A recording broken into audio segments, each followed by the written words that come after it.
much in the morning crying. I was so numb last night. But one thing about me is I will take a minute to lay in it and cry because I need to do that for myself. But then it will fuel the fuck out of me to do something.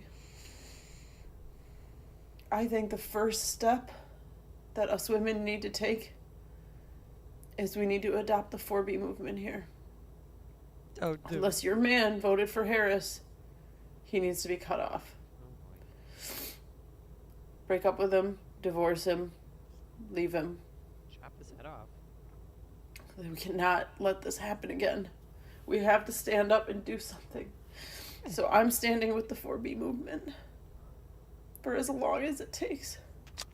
If your man voted for Harris, he has been cut off. All right. Okay, I got 312-642-5600, turnkey.pro answer line. You know, we do have some people who are married to women of the left. Oh, yeah. I don't know how that works, but that we do. So I just wonder if maybe there's a 4B close to home. If anybody wants to chime in on this, maybe they're going through these machinations now. Next up. Oh, yeah. So we have the crier. You got the crier. Here's Florida Girl. Succinct. Okay. All I have to say is good luck getting laid. Especially in Florida, because me and my girlies are participating in the 4B movement. Oh, yeah. That's my next plan, and I'm dead serious. Wow. Oh, she means it, Dan. Yep. If, Don't question her because she's not doing it. Here's another delicate little flower. I mean, Let this me is take a look at Florida Girl. I gotta see their looks too. this is kind of what I'm talking about. The kind of why thinking about the mentality of the person that would post something like this, that would say what you're about to hear, very crass, and I mean, it just speaks to sort of the mental state of these 4Bers. Not that my content reaches a lot of men because I have an IQ of 130, but I want the men in this country to know that half the female population, we're dry. We're probably gonna stay dry. I'm dry as a desert, baby, and I don't want it to change. Ew. Yeah, we're not gonna like you anymore. You understand that? Like, it doesn't matter if you take away abortion. Like, we'll want to have your babies even less, right? Even if you take away contraception, like, women are really good at celibacy because you guys are actually a threat to us. So we have a lot less to gain from you. So yeah, 4B all the way. Let's make some money, I guess. That's all we can do now. As she's wearing her very tight, snug-fitting Lululemon jacket. Well, that's for her girlfriend. Gross. I can't stand it. What's her name again? 130 IQ. 130 IQ, yeah. She alleges. I'd like to see the paperwork to back that up, but that's really relative. Gross. I mean, she took it a little too far. I'm stay dry. Gross. Just stop. well, this is who these delicate little flowers that we're supposed to defer to. Think about the women in your life. Well, if those are the women in your life, then you should think about the women in your life. Think about getting new women in your life. And they wonder why they lost. I mean, that's what the funny part of it all. They just I saw two women crying at the Jewels yesterday at Southport. Like, I just don't know what I'm gonna do. Was it over okay? Was it over the prices at Jewel? No, or was it? they were near the produce section Yeah, when you I walk bet. in off of Southport, and I just looked at my ladies.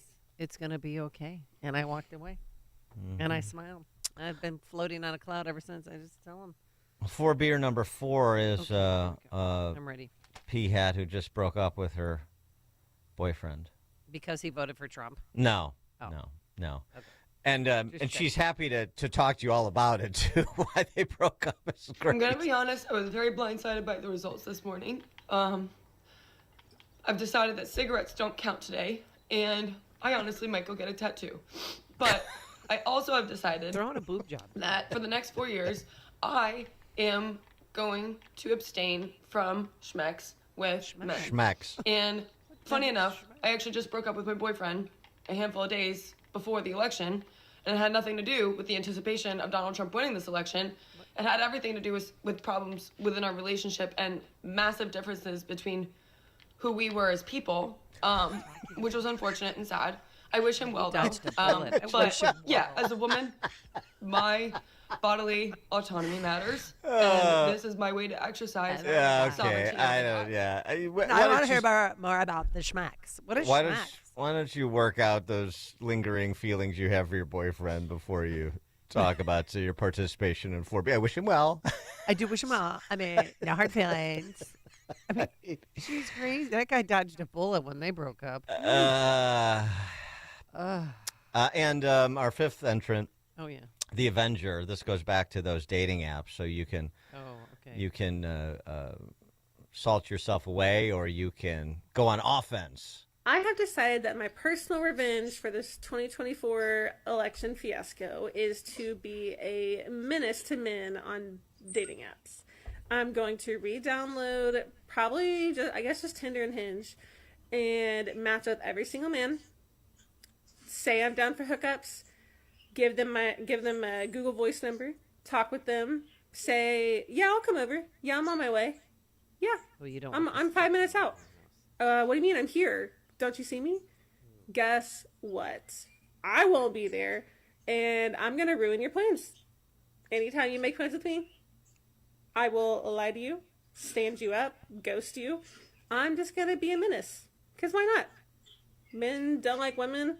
I'm gonna start actively practicing misandry. You know, And that that's was my personal goal for 2024. it's wonderful. That it hit me at watching her. I've been a victim of the 4B movement all my life. Did you listen to what she said? Okay. Eric in Rolling Meadows. Hey, good morning, guys. Happy Friday. Yeah, this was great. You can't make this up. It's funny. They're telling us who they are, and we can just stay away from them and keep it coming. It's great comedy. I love it. It really is. It is high dungeon. They don't realize it, but it really is. Lee in Park Ridge. Hello, Dan. You're going to love the classic sense of this. This is a modern-day Lysistrata, Yeah, the women withholding, and this is the best thing for celibacy.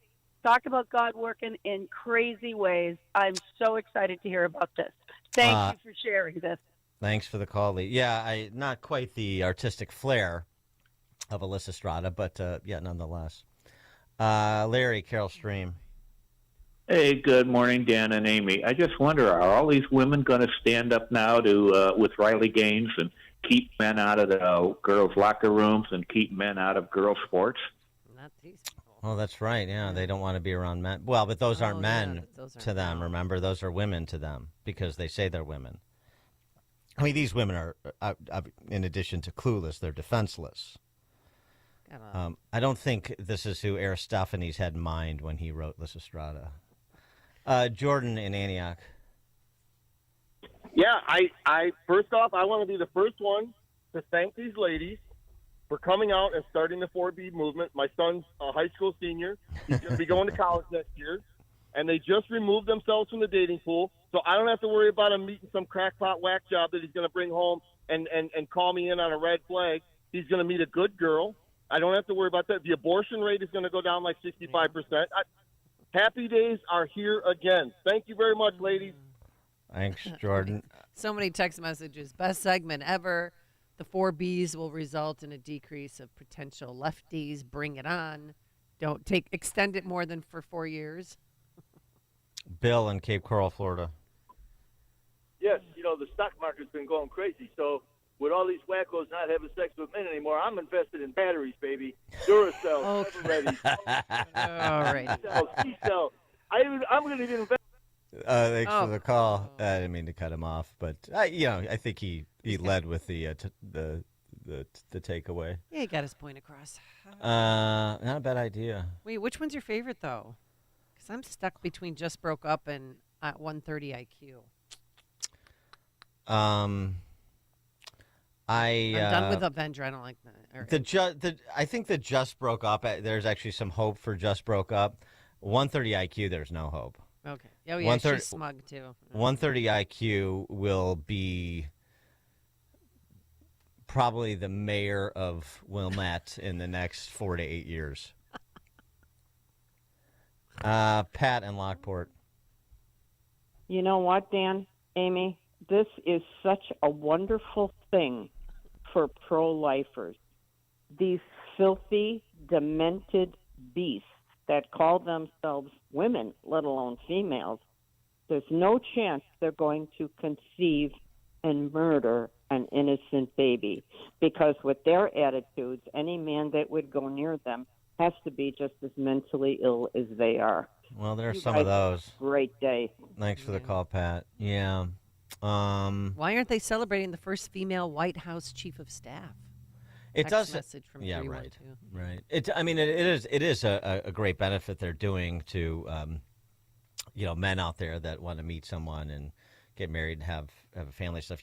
They just take themselves out. They stop polluting the pool out there. So it does help the search, I suppose. Another benefit. Jeff in Edison Park. Yes, good morning. I love your show. I just wanted to say this whole 4B movement, if one of these women are dating you and this is what causes them to break up with you, you don't want to be with them anyway. And if you're married and your marriage can't get through this problem, you're going to have a lot tougher problems in life than this. So, you know what? Consider it a blessing. And again, for abortion rates are going to go way down. So this is a win-win for us. And Republican women, your picks just went way up. Thanks for the call, Jeff. I mean, that, of course, assumes that these people will be any more committed than Hollywood celebrities are committed to leaving the country. This is all performative for the most part. Yeah, where's Bruce Springsteen going to go? Peter, Highland, Indiana. Hi, Dan and Amy. I thought I was excited before. This is better than a strong military, zero roads around the planet, zero taxes, no income taxes, truth in government, whatever Elon Musk might do. This is the best news. I can't believe my arms are up above my head again as I'm speaking. This is the best thing. For my son, my grandsons, my nephews, I'm just so happy. Couldn't be better.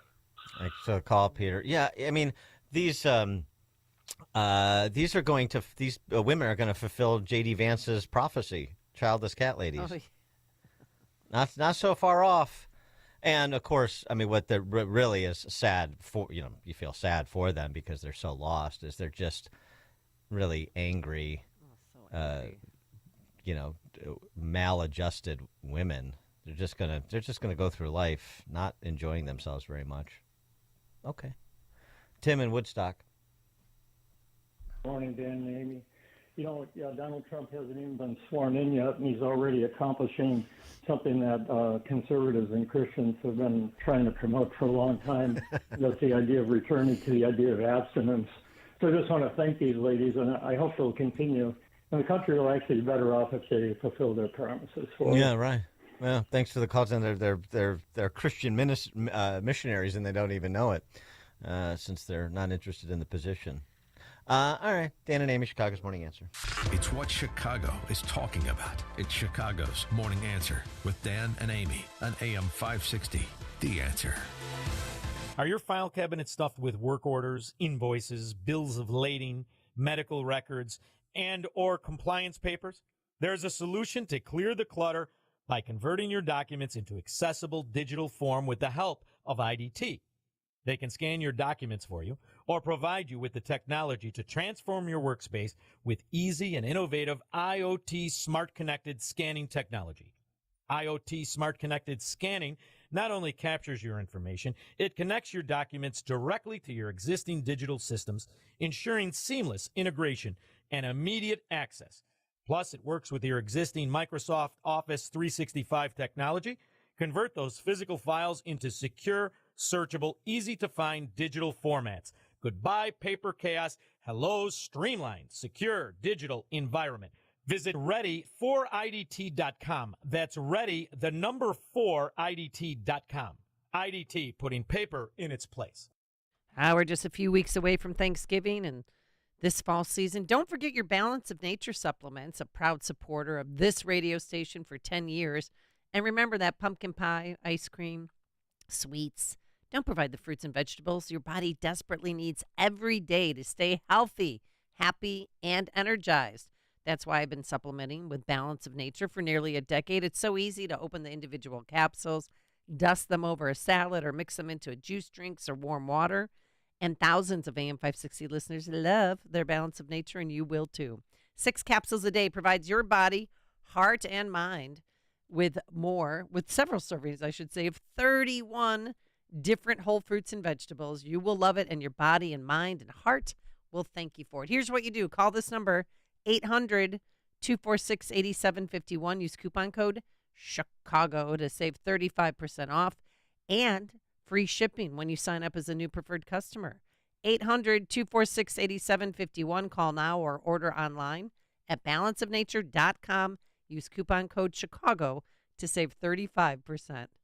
Signature Bank is Chicago's fastest growing independently owned business bank. It's a bank where relationships still matter. Signature Bank knows your name and your story. I'm Dan Proft, and I know this because Signature Bank is my business bank. I'm Jim Keene Jr. of the Mail House, Inc., a family-owned and operated digital print mail house with a specialty in political advertising and a customer of Signature Bank. We knew that getting a loan to buy our business wouldn't be easy, so we turned to one of our trusted friends for a referral. She told us about the outstanding level of customer service her business received at Signature Bank since becoming one of their first customers in 2006. Today, we couldn't be happier. Not only did Signature help us finance the purchase of the mail house, but they supported our growth as we modernized our operations in mailing as well as from traditional to digital printing. If you're looking for a great bank to grow your business, take a look at Signature Bank. Signature Bank is looking for their next success story. To learn more about turning your business vision into reality, visit signaturebank.bank. Signature Bank, helping local businesses succeed. Member FDIC, Equal Housing Lender. From humble small-town beginnings to Hollywood stardom and eventually the world stage, Reagan is a cinematic journey of overcoming the odds. Told through the voice of Victor Petrovich, the film offers a unique perspective.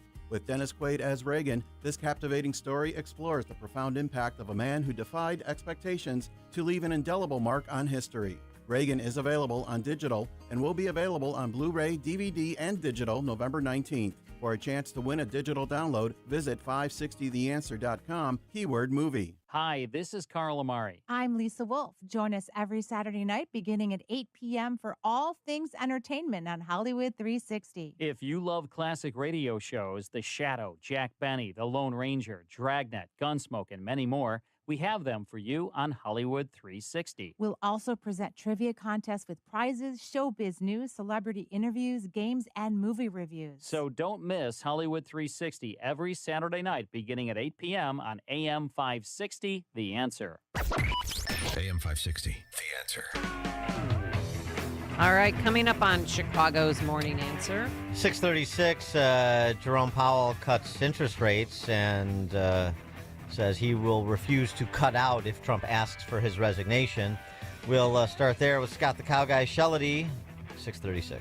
But let's first stop by that newsroom once again. Here's Mike Scott. 44 degrees at 632. President-elect Donald Trump says his administration has no choice but to carry out mass deportations. I asked him, well, what is the price tag to this mass deportation plan that you've talked about? What specifically would it look like? How would it work? And he said, there is no price tag. You have no choice. Trump telling NBC News Thursday that people have killed in murder and they are not, quote, staying here, end quote. The White House defending President Biden for not jumping out of the presidential race sooner. This is how elections are. This is ebbs and flows. You win, you lose. And this is where we are today. What we're going to focus on is respecting the American people and how we move forward in the next 74 days. Many Democrats are now asking whether Biden should have quit earlier. Federal authorities are investigating after several black young people in several states report getting racist text messages from unrecognized phone numbers. This morning, about 100 vehicles are stranded on a remote rural highway after a blizzard dumped heavy snow on northern New Mexico. Fate of the Menendez brothers is now uncertain after L.A. County DA George Gascon lost his re-election bid last month. Gascon recommended the brothers serving life in prison for the murder of their mother and father be resentenced. A 13-year-old is under investigation after he went to his former elementary school in Kenosha, Wisconsin, with a black bag and backpack that appears to have been a threat. They said there's a young male Hispanic with dark hair wearing a black long sleeve, jeans and a hat that came in with a dark bag with something heavy in it. He said he was here for school, but then left right away and started to walk around the building. Police say the teenage suspect tried to get in through multiple doors and ultimately was mistaken for a student and buzzed in. Police were alerted immediately and later found internet searches the suspect allegedly did on school shootings and then made an arrest. The man charged in the killing of a Chicago police officer this week will remain in custody. Darian McMillan appeared at a hearing yesterday on charges accusing him of shooting Officer Enrique Martinez. A person of interest is in custody in the deadly shooting this week at Chicago's Navy Pier. The victims have been identified as Lamont Johnson and Peter Jennings, both dying of gunshot wounds. The suspected gunman was fired from his job last month. Chicago sports. The Bears are going to be down a couple of defensive pieces for at least a month. Team yesterday placing defensive tackle Andrew Billings and quarterback Jalen Jones on IR. Bulls lost to Minnesota 135-119. The Blackhawks lost in Big D to the Stars 3-1. Yesterday, DePaul crushed Prairie View A&M in college hoops. Loyola beat Detroit, and Northern Illinois absolutely obliterated Holy Cross. You believe this score? 105-37. The news, a service of Team Hochberg. They've helped thousands of AM 560 listeners with the best rates and service. Let Team Hochberg help you. Visiting 56david.com, 855-563-2843. Lower.com equal housing lender, NMLS 1124061. A check of traffic and weather on the way next on AM 560.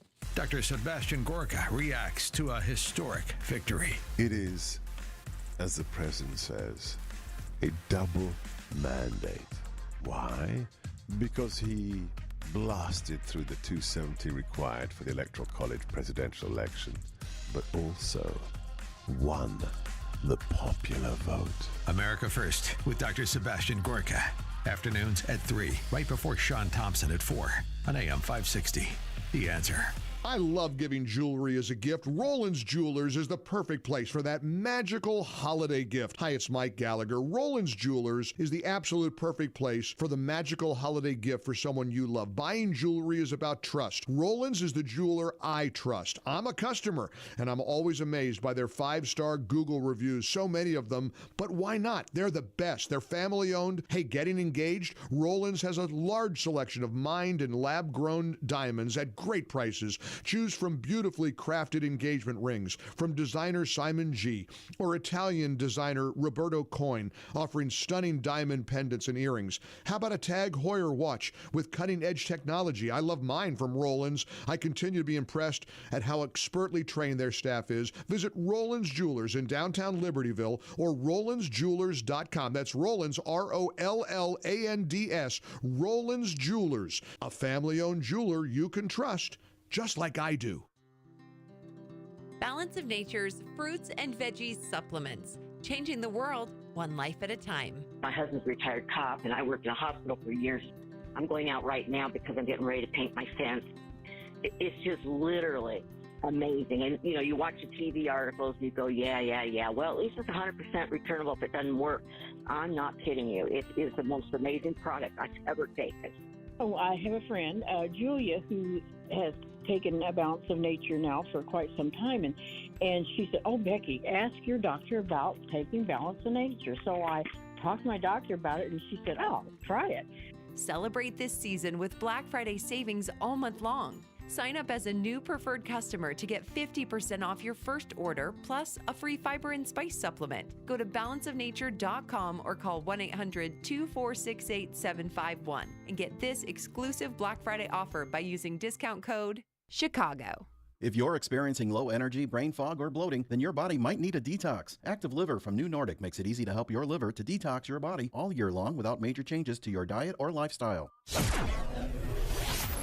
6:39 Team Hochberg Traffic Center time, and this update is a service of Wendy's Breakfast Burrito.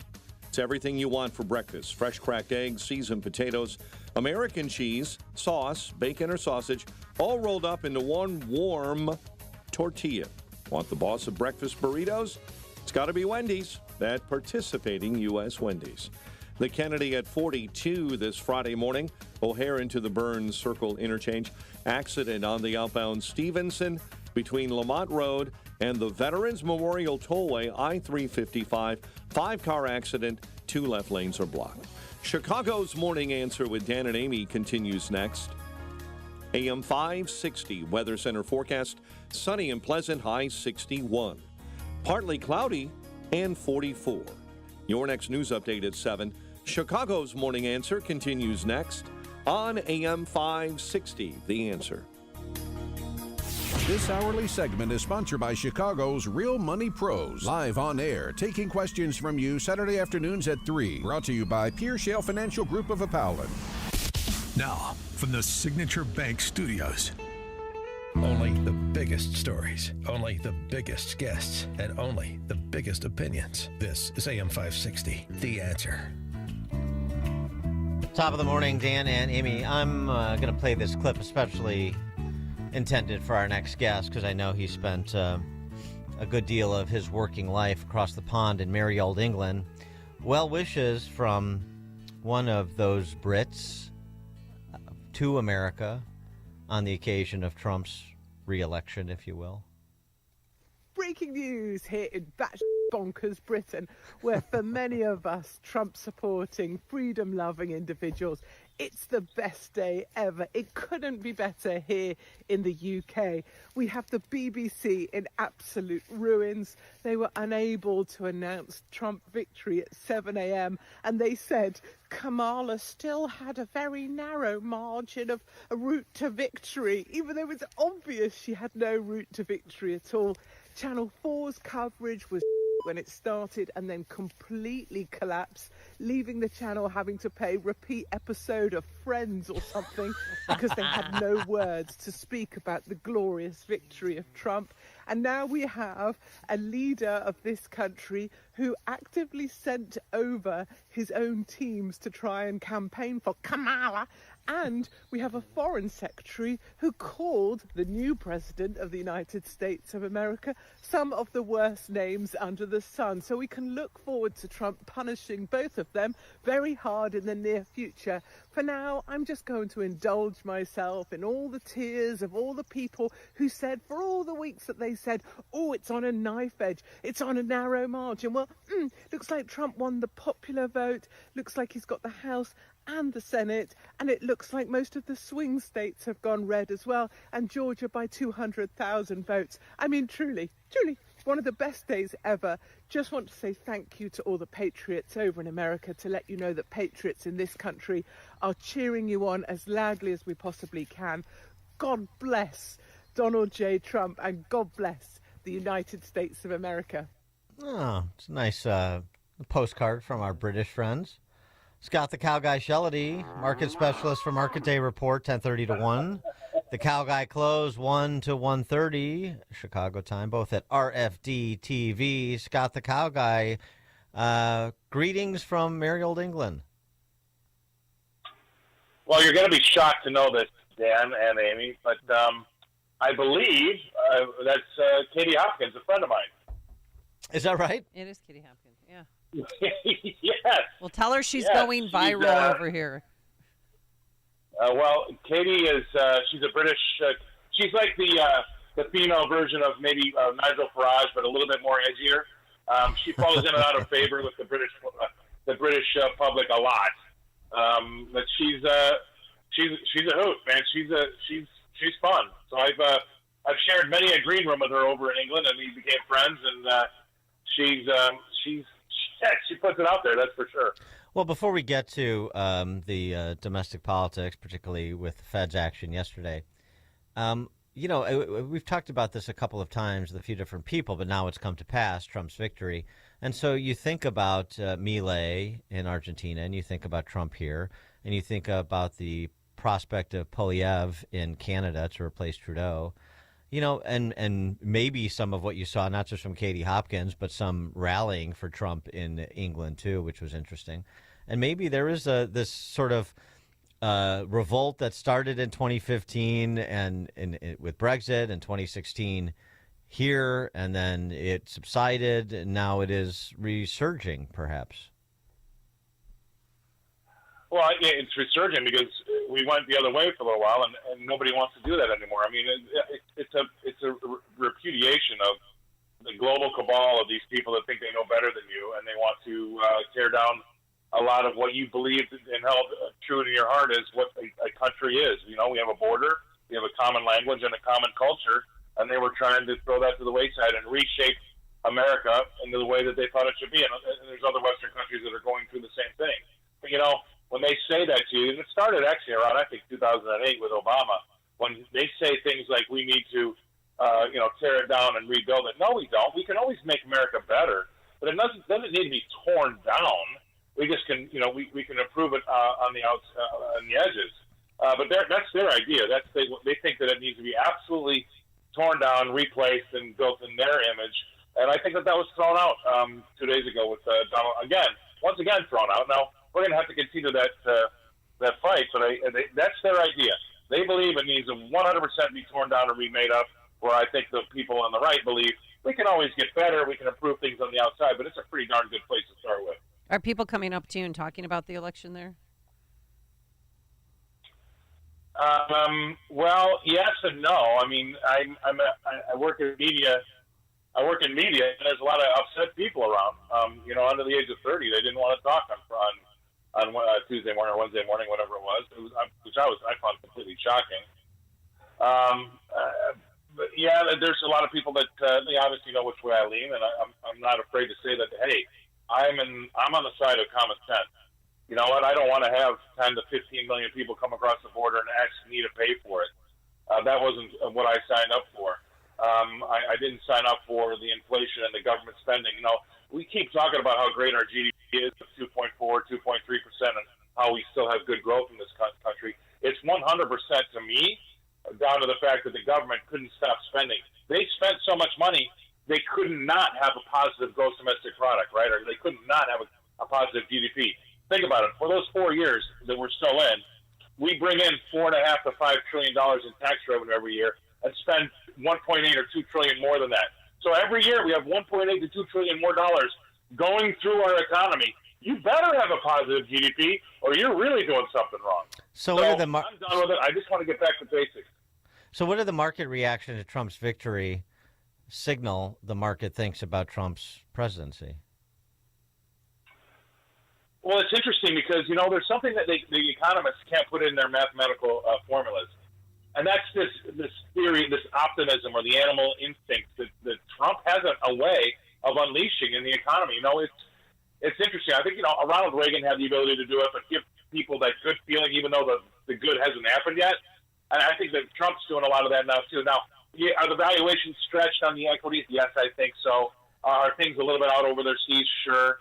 But I think that's a great example of people are now just happy to think that we can actually solve some problems, and that's giving them some room for hope. And hope can do a lot if there is a light at the end of the tunnel and it's not a train.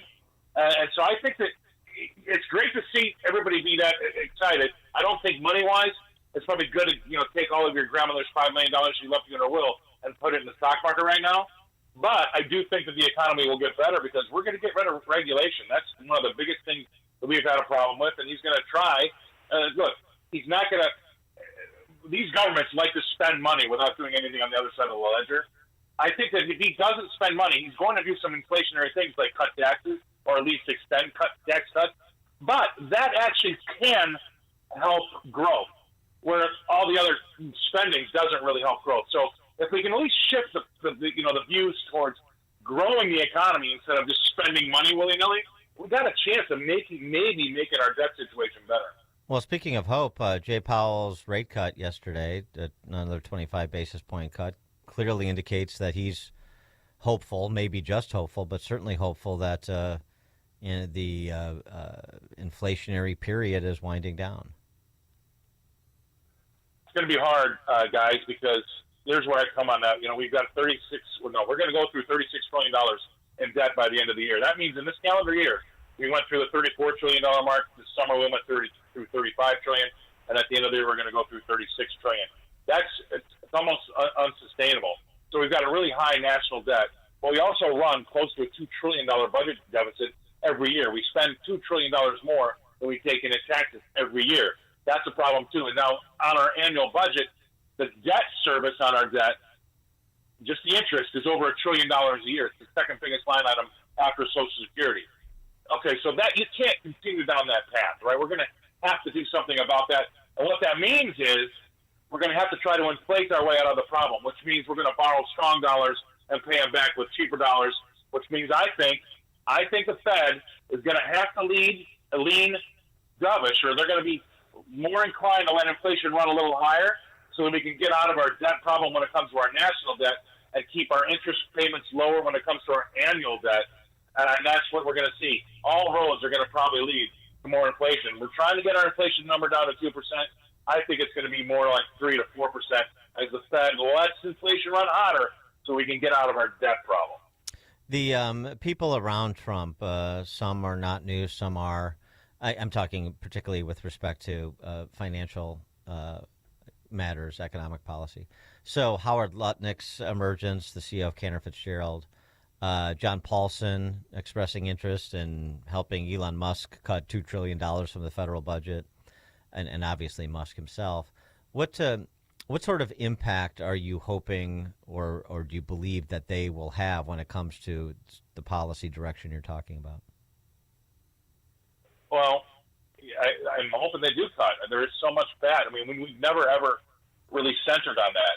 We've only centered on spending more money to try to buy gross domestic product. We spent money to try to buy a better economy. But, for every $3 we spend, we're only getting $1 worth of GDP. That's a really bad deal. And actually, I'm sure you probably covered that on your show. Last year, we spent a lot of money, and we bought 818,000 jobs that weren't really even there. That's all. We're bad at cheating. So we got to stop spending, and we got to start cutting.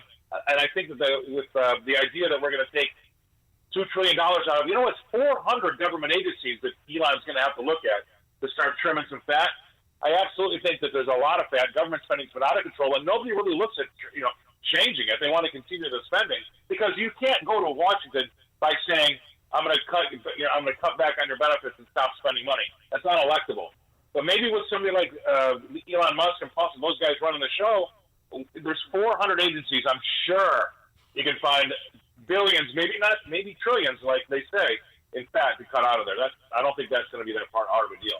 But you like those guys? You have confidence in the talent level there when you add in, the Kudlows and the Laffers of the world? Yeah, I do. Yes, I do. I've had, I've been with a couple of them, not that them per se, but I had dinner with Art Laffer's son, Art Jr. These people are the smartest people in the room, at least to me, and they realize the path that we're going down is 100% unsustainable. We can't keep our national debt going the way it's going because it's just going to get deeper faster. We have to stop spending, and we have to start cutting. And I think that Donald understands that. I mean, he's a businessman, and he's got the right people to do it. And by doing it with tax cuts instead of spending more money to get the economy going, at least you're centered on growth, right, and not debt. The Democrats have been centered on debt by spending more to get the economy going, where I think that now we're going to try to get the economy going. Now, it's going to be inflationary at first, don't get me wrong. That's why you see the 10-year yield go up to 4.4%, even while the Fed's been cutting rates. But they're going to be trying to cut taxes to spur on growth. Nobody's really looked at growing. They've only been looking at spending. The Fed chairman, Jay Powell, was asked yesterday if Trump wanted him gone before his term expires in 2026, would he walk? And he said no.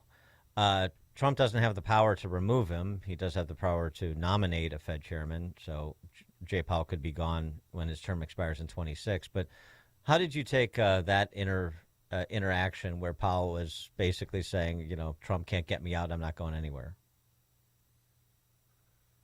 I've always thought that he did a bad job. I thought that he has not done a great job. He's been political, and I think he proved it by saying that. That's what I feel like. He's going to be a problem, and he's going to make himself a problem because I think he wants to. It's political, and so look, he's done a bad job at the Fed. He let inflation get up to 9.1%. He's got a lot of bad decisions on his hand. I think he's been way too transparent. You know, he lets the market know too much, so it doesn't give him a chance to change his mind. And as Fed chairman know, I don't think he's going to get a great report card. But now, what we always thought he was, he just proved it by trying to be a problem. Scott, the Cow Guy Shellady, market specialist for Market Day Report, 10:30 to 1, and the Cow Guy closed 1 to 1:30, both at RFD TV. Scott, thanks as always. All right, guys, have a great weekend. Thank you, and he joined us on our turnkey.pro answer line. Connect with Dan and Amy using the AM560 mobile app. Download it today at 560theanswer.com/mobile. So right now may be the perfect time for you to rethink how you pay for health care. And here's why. This time of year is decision time for a lot of people, but it's also when you can join Medi-Share and save even more than usual. For many families, joining Medi-Share means saving about $500 a month, which is a game changer for a lot of people, obviously. But what's more, Medi-Share members like it a lot. Their satisfaction rate is 98%. Imagine that. And Medi-Share is a proven thing, too, for over 30 years. It's a Christian community of hundreds of thousands of people now. And here's the thing. If you join before November 15th and you mention the promo code SHARE, they'll waive your application fee, so you save even more right off the bat.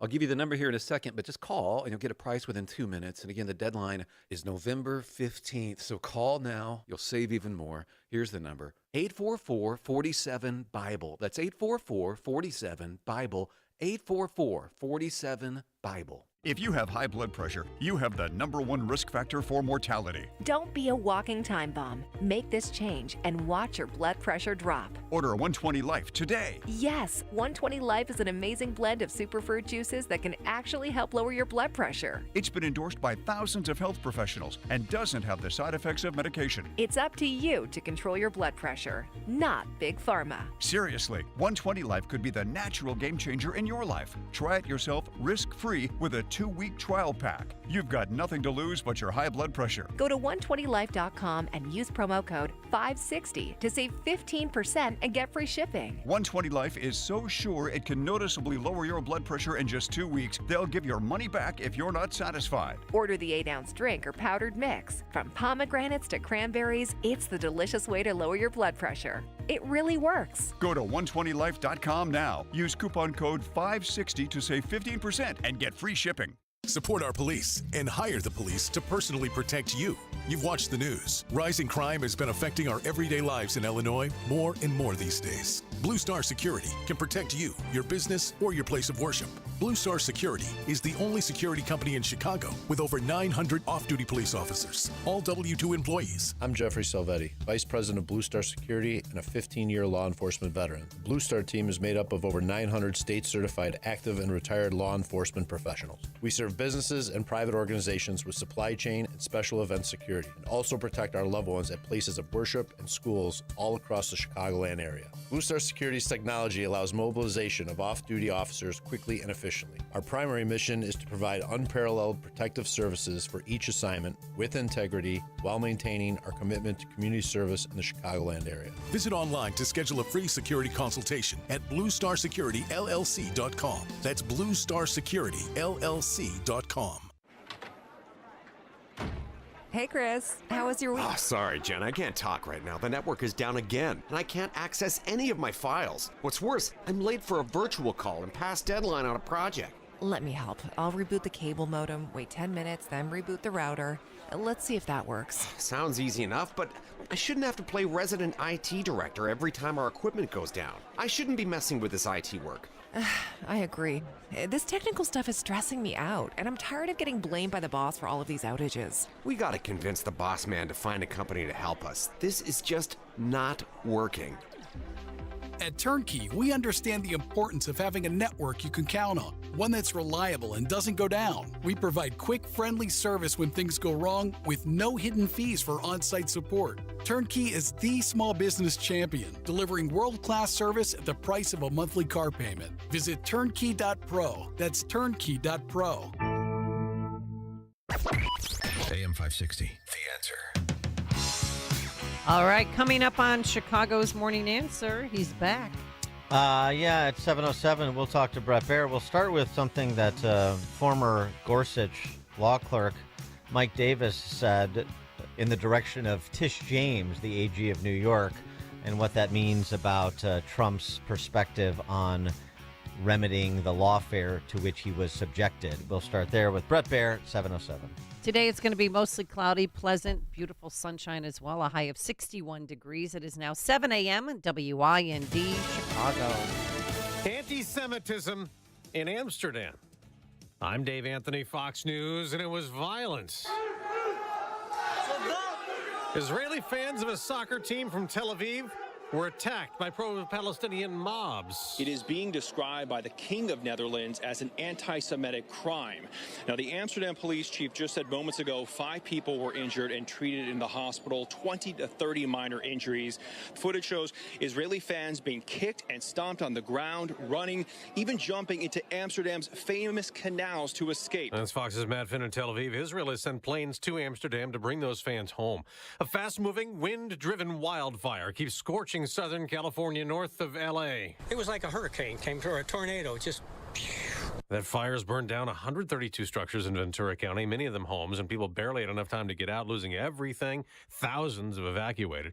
A first, as President-elect Trump keeps working on building his administration with a key first appointment. Susie Wiles becomes the first female chief of staff in U.S. history. President-elect Trump calling her tough, smart, innovative, and universally admired and respected. Fox's Aisha Hasni in West Palm Beach, Florida. Wiles had been the Trump campaign co-chair. I've personally spent some time with her. She cares deeply about the president-elect and is committed to his policies. Trump will have an easier time getting his cabinet appointed in the Senate. Republicans have won 53 seats, expanding their majority in the next Congress. Dave McCormick, the latest winner, unseating Democrat Bob Casey in Pennsylvania, telling Fox that voters wanted change. They represented that desire for change by electing President Trump. I think the same with me. They're deeply distressed by the skyrocketing prices, the wide open border. 2 other Senate races still too close to call. In the House, Republicans have won 211 seats and need to win just 7 out of the 25 races not called to retain the majority. America's listening to Fox News. Sunshine and 44 degrees at 7:02 on AM 560. The Answer. Good morning. I'm Mike Scott. We're tracking developments as we see a Metra Union Pacific North Line train and the entire line, the UP North Line, delayed after a pedestrian was struck and killed by a train. Inbound and outbound train movement is stopped near Clybourne in the city of Chicago right now. And again, Metra UP North Line trains in and outbound are delayed because of that incident. A 13-year-old is under investigation after going to his former elementary school in Kenosha, Wisconsin, with a black bag and a backpack. It appears to have been a major threat. They said there's a young male Hispanic with dark hair, wearing a black long sleeve, jeans and a hat that came in with a dark bag with something heavy in it. He said he was here for school, but then left right away and started to walk around the building. That student tried several doors and then got nervous and left, according to police. That student was later arrested. Hundreds gathered at a church and school where Officer Enrique Martinez grew up. Chicago family, community members, and fellow Chicago police mourn his death at evening mass. Alderman Ray Lopez says that church where they gathered stands at the epicenter of violence against Chicago police officers. This is about them and reassuring them, as well as their brothers and sisters in the police department, that they are not forgotten, that they are not out here alone, and that they are loved by the city that they defend every single day. A blue mass is expected to be held at St. Christina's Church in the Beverly neighborhood on Sunday. Governor Pritzker vowing to protect Illinoisans during President-elect Donald Trump's second term. Chaos, retribution, and disarray radiated from the White House the last time Donald Trump occupied it. Perhaps this time may be different. But if it isn't, Illinois will remain a place of stability and competent governance. A federal grand jury in Chicago indicting a high-ranking member of the Sinaloa drug cartel on charges. The indictment says Jose Inzuna served as an advisor, lieutenant, and security chief for one of 4 brothers who led a faction of the cartel. Previous convicted felon is facing gun charges after nearly 400 firearms were found in his home. The McHenry County Sheriff's Office says officers searched a home last month in Spring Grove. There, they found 191 completed firearms, 198 partial firearms, and tens of thousands of rounds of ammunition. Jerome Ruckdeschel was arrested and taken to the McHenry County Jail. Chicago sports. Bears place a couple of defensive pieces on the sidelines for at least a month, Andrew Billings and Jalen Jones. Bulls lost to Minnesota 135-119 last night. Blackhawks lost in Big D 3-1. College baskets, the Fighting Illini host SIU Edwardsville tonight, while UIC welcomes Yale and Northwestern visits Dayton tomorrow. The news, a service of Del Bacchio Marchetti Group of Ant Properties, Christie's International Real Estate, experts in the northwest suburbs and Chicago, where you'll get the most value for your home. 708-828-0000. And a check of traffic and weather on the way next on AM 560. Charlie Kirk sees the hard work pay off. I just want to say the gratitude people are showing me. I feel weird when people say, Charlie, congratulations. I'm like, man, I didn't get married. The country is saved. This is your victory as much as mine. You know what I mean? This is a victory for every human being on the planet. This is good for Ukrainians right now that are getting mowed down. We knew what we were doing the whole time. Donald Trump, everybody, is president-elect. The Charlie Kirk Show. Afternoons at 1, right before Sebastian Gorka at 3 on AM 560. The Answer. From humble small-town beginnings to Hollywood stardom and eventually the world stage, Reagan is a cinematic journey of overcoming the odds. Told through the voice of Victor Petrovich, the film offers a unique perspective. With Dennis Quaid as Reagan, this captivating story explores the profound impact of a man who defied expectations to leave an indelible mark on history. Reagan is available on digital and will be available on Blu-ray, DVD, and digital November 19th. For a chance to win a digital download, visit 560theanswer.com, keyword movie. Police officer and canine handler Jacob Russell Chaffins was fatally shot while attempting to serve warrants for domestic violence offenses. And thanks to friends like you and your generosity, the Tunnel to Towers Foundation gave the Chaffins family the gift of a mortgage-free home. There's so much more to do, and to say thank you to our nation's heroes and their families for their immense sacrifices, all for us. Donate $11 a month. Go to their website, the letter T, the number 2, the letter T.org. You know, the big wireless companies want you to overpay for data that you don't need, but you don't have to settle for that with Pure Talk. Well, you get to choose how much data that you actually want. And for $25 a month, you'll get unlimited talk, unlimited text. You're going to get mobile hotspot, 5 gigs of data. Go with Pure Talk, and you get to choose how much data you actually want. Just dial pound 250, say the keyword save now, and if you do it now, you'll save an additional 50% off your first month from Pure Talk. Wow. Are you buying or are you selling? As this is being written, silver is up more than 50% in just the past 8 months. And gold is the highest it's ever been.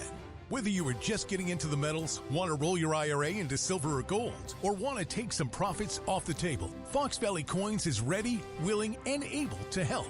Even though Fox Valley Coins is a national dealer, they're family-owned and in your own backyard. Fox Valley Coins in Naperville almost always has the product you want in stock and pretty much always has the best pricing when you buy or sell. Buying or selling is easy. Bring your items in. We'll establish the price and pay you cash or check on the spot.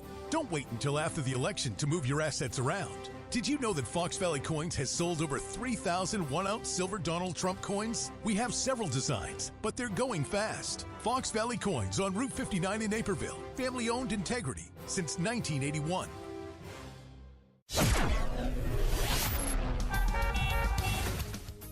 .708. Let's get an update on the roads. Team Hochberg Traffic Center time, a service of Trim Light Chicago. Don't let hanging holiday lights get you in a Scrooge mood. 'Tis the season to save time, money, and energy with permanent, programmable holiday lighting for your home. Get your free quote today at trimlight-chicago.com. The Kennedy, fairly smooth, 44 O'Hare into the Burns Circle interchange. Stevenson, right now 39 from 355 into DuSable Lakeshore Drive. Accident I-57, right shoulder, inbound at Wentworth, and 8094 rollover semi. 3 left lanes are blocked It's eastbound between Torrance and Calumet Avenue. Again, a reminder, Metro UP North Line commuters, trains are stopped near Clybourne after a train struck a pedestrian. Chicago's Morning Answer with Dan and Amy continues next. AM 560 Weather Center forecast with AccuWeather's Steve Williams. Today, mostly sunny, terrific day. A high today 61, clear tonight and a low 44. Sun then clouds tomorrow, the high 58. Brief shower tomorrow night, low 51. Morning shower on Sunday, then partly sunny with a high 60. I'm Steve Williams on AM 560, The Answer. 44 at O'Hare, 36 in Aurora and Joliet. Your next news update is at 7:30. Chicago's Morning Answer continues next on AM 560, The Answer. Now, from the Signature Bank Studios, this is Chicago's Morning Answer with Dan Proft and Amy Jacobson on AM 560, The Answer.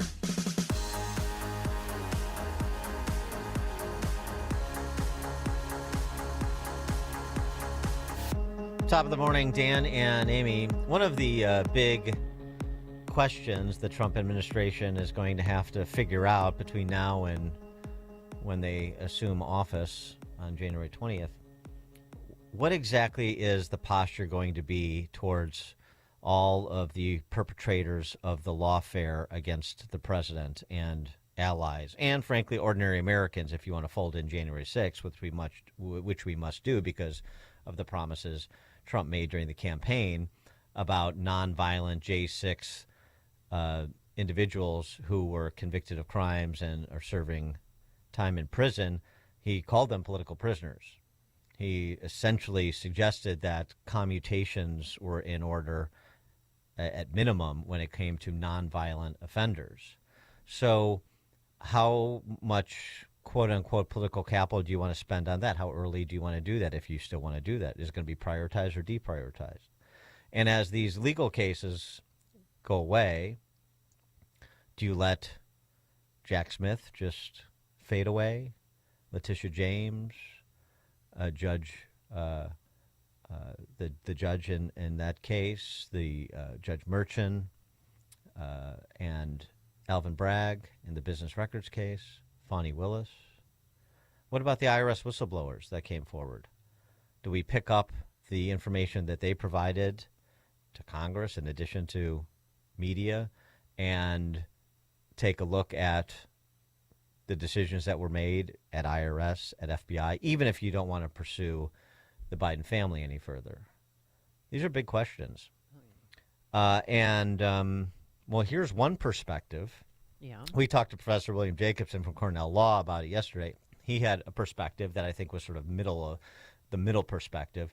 The Department of Justice should investigate the investigators to provide if there's a suggestion or belief that Trump's constitutional rights may have been violated, and go wherever the facts lead. That's one approach. But otherwise, deprioritize some of these other matters.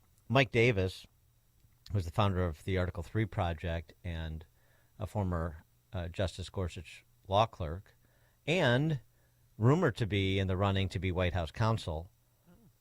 He sent a message to Tish James after she sent a message to the president the other day, and it went a little something like this. Let me just say this to Big Tish James, the New York Attorney General. I dare you to try to continue your lawfare against President Trump in his second term, because listen here, sweetheart, we're not messing around this time, and we will put your fat ass in prison for conspiracy against rights, and I promise you that. So think long and hard before you want to violate President Trump's constitutional rights or any other American's constitutional rights. It's not going to happen again.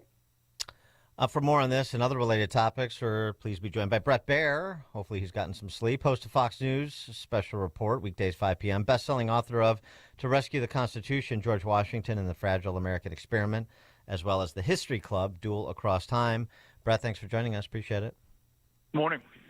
My sense from the people that I know inside Trump world is that the attitude, maybe not the rhetoric, but the attitude is much closer to Mike Davis's than it is to where Trump was in 2016, which is, sort of for the good of the country, let's leave Hillary Clinton and Clinton Foundation alone. I'm not sure. I haven't gotten that from him. I've spoken to him a couple of times. He seems more focused on success and doing the things that he wanted to do, and getting the right people around him. Mm-hmm. And that is, tantamount to getting that success and not feeling like somebody is in there, just for a short time to then go write a book or something. So, it comes with experience. You come with the sense that you've been there before. I don't think they're going to go down this road, the lawfare stuff. I'll be interested to see how these things wrap up. I tend to believe that they're going to wrap up, and that it's not going to be on his plate. As for January 6th, I think that's a different ballgame. And you're right that the nonviolent offenders probably will see something sooner rather than later, just because he promised it on the trail. Listen, what he said on the trail is now, a mandate. If you look at that map, there hasn't been a map like this in a long time, that much red. And it was a clear signal. It's not even ambiguous. So he has a lot of leeway. I think he's going to tick down the most important things first. Well, do you think it will be immigration? I mean, there's one county in Texas where they have 95% Hispanic population, and 75% voted for Trump solely on the immigration issue, because they're on the front line and they see what happened, in a Trump administration and then what happened under a Biden-Harris administration. Yeah, that's Starr County along the border with in Texas, and it hadn't voted for a Republican since the 1800s. Wow. And so, yeah, that's a big deal, and I think it's going to be top of mind. I mean, like number one. I was surprised that he didn't wrap up the campaign, actually, on that final night at the border, saying this is what this is about. But I think that's probably top of mind. Well, it needs to be, because you got a 3,000-person caravan heading to the southern border, and I wonder what his public pronouncements will be. Perhaps, I don't know, maybe goading Biden to do something that he is otherwise inclined to do, or sending some message to migrants from the world over about how things are going to be. So turn around. I don't know, but he's got a pressing issue right now. Yeah, he does, and I'm sure he'll weigh in. Wouldn't be surprised if Mexico starts getting a little bit more active in the wake of former President Trump becoming president-elect. I think they will want to be in good stead with the incoming president, and so I wouldn't be surprised if that happens. The response from Kamala Harris and the Democrats, including Biden yesterday, Biden took it more in stride, although I thought it was interesting. He said this is proof that you can trust the system and that our elections work. I think particularly given the turnout of this election, sort of reverting back to historical norms, there's still a lot of questions about the 15 million or 14 million vote difference between Biden and Harris, 2020 to 24. But he certainly wanted to make that point. But the rest of the left, at least the most outspoken, platformed voices, they're sort of alternating between Trump got lucky, it's all Biden's fault, or everybody who voted for Trump is a racist and misogynist. It's truly amazing to look at the different responses, and it's so overwhelming that it's taking a number of days for a number of folks to absorb it, and some are doing it with grace and in stride, and others are not. Others are imploding, literally, and I think there's going to be time, but there are some folks that want the resistance to start right now, and I think overall the country is kind of tired of that, and I'm not sure there's going to be a lot of rope for them to go down that road. And the Republican side, just in Congress, you're talking about the map and the results and the mandate. Do you see Trump having any problems with what he laid out in his campaign, with Republicans, either in the House or the Senate. There'll be a new Senate Majority Leader. Maybe it'll be John Thune, maybe not. But John Thune hasn't always been Trump's biggest cheerleader. But, I mean, just as you were saying, giving the overwhelming nature of the victory, it seems like he probably avoids some of the problems he had with Republicans the first go-around. Yeah, I think so. I mean, listen, a lot of them owe their election to his coattails. He will have more senators, so he'll have some leeway as far as the numbers. With the House, and it's expected to be, a slim majority, but still House GOP control, then you can throw things over to the Senate and do it on a budget. Reconciliation requires 50 votes, not 60. So, listen, there's going to be a lot that can be done very quickly. And again, since a lot of these folks, including the president-elect, have been there before, it's like the blueprint. It doesn't take you 7 months to get spun up. Right. You know everything. So on day one, you're signing all the executive orders. You are putting in place the initial effort in the House that eventually becomes a bill that goes to the Senate. I mean, I think it's going to be fast-tracked, the stuff that he really wants to get done fast. Do you think President Trump, when he becomes president, will pardon Hunter? I mean, he has a sentencing, I think, in the next 2 weeks here? I actually think his dad's going to pardon him before he leaves office. I'm just guessing that, but I don't know. If you can't pardon your son, who can you pardon? Exactly. The old Richard Daley formulation. Yeah, we know that well in Chicago. The Kamala Harris interview, we have to ask you about that because you sort of made it okay for people to ask her questions that were a little bit more serious than why are you so great? And I just wonder what happened after the staff finally pulled you back, and I don't know what they were going to do. I like have her walk off the set, but it was interesting the pressure you were getting from staff that seemed to be pretty obvious. But I just wonder what the interaction was off camera in terms of how collegial she was. Did she think that she was fair? Did you get any pushback for being unfair? Because I thought you did a very good job of providing substantive pushback, and frankly, you gave her a lot of berth. She talked over you to try to avoid answering questions. Yeah, it's really funny to listen back to the reaction to that. There were some on the right that said I was too easy on her, and that gave her too much rope. And then, of course, the left was saying I was incredibly rude, and et cetera, et cetera. Listen, the campaign wanted a moment, and believe it or not, inside, through allies, they said they got the moment they wanted, which was her standing up, being strong, that sort of thing. It was not exactly warm when she left, but it was cordial, and it was fine. It was just interesting, the whole waiting 18 minutes, and we had told them the deadline. We had to start at 18 minutes past the hour, otherwise we had to go live because we were doing it on tape to air at the top of the hour. And so we were scrunched, we were pushed, and we sat down and we just started.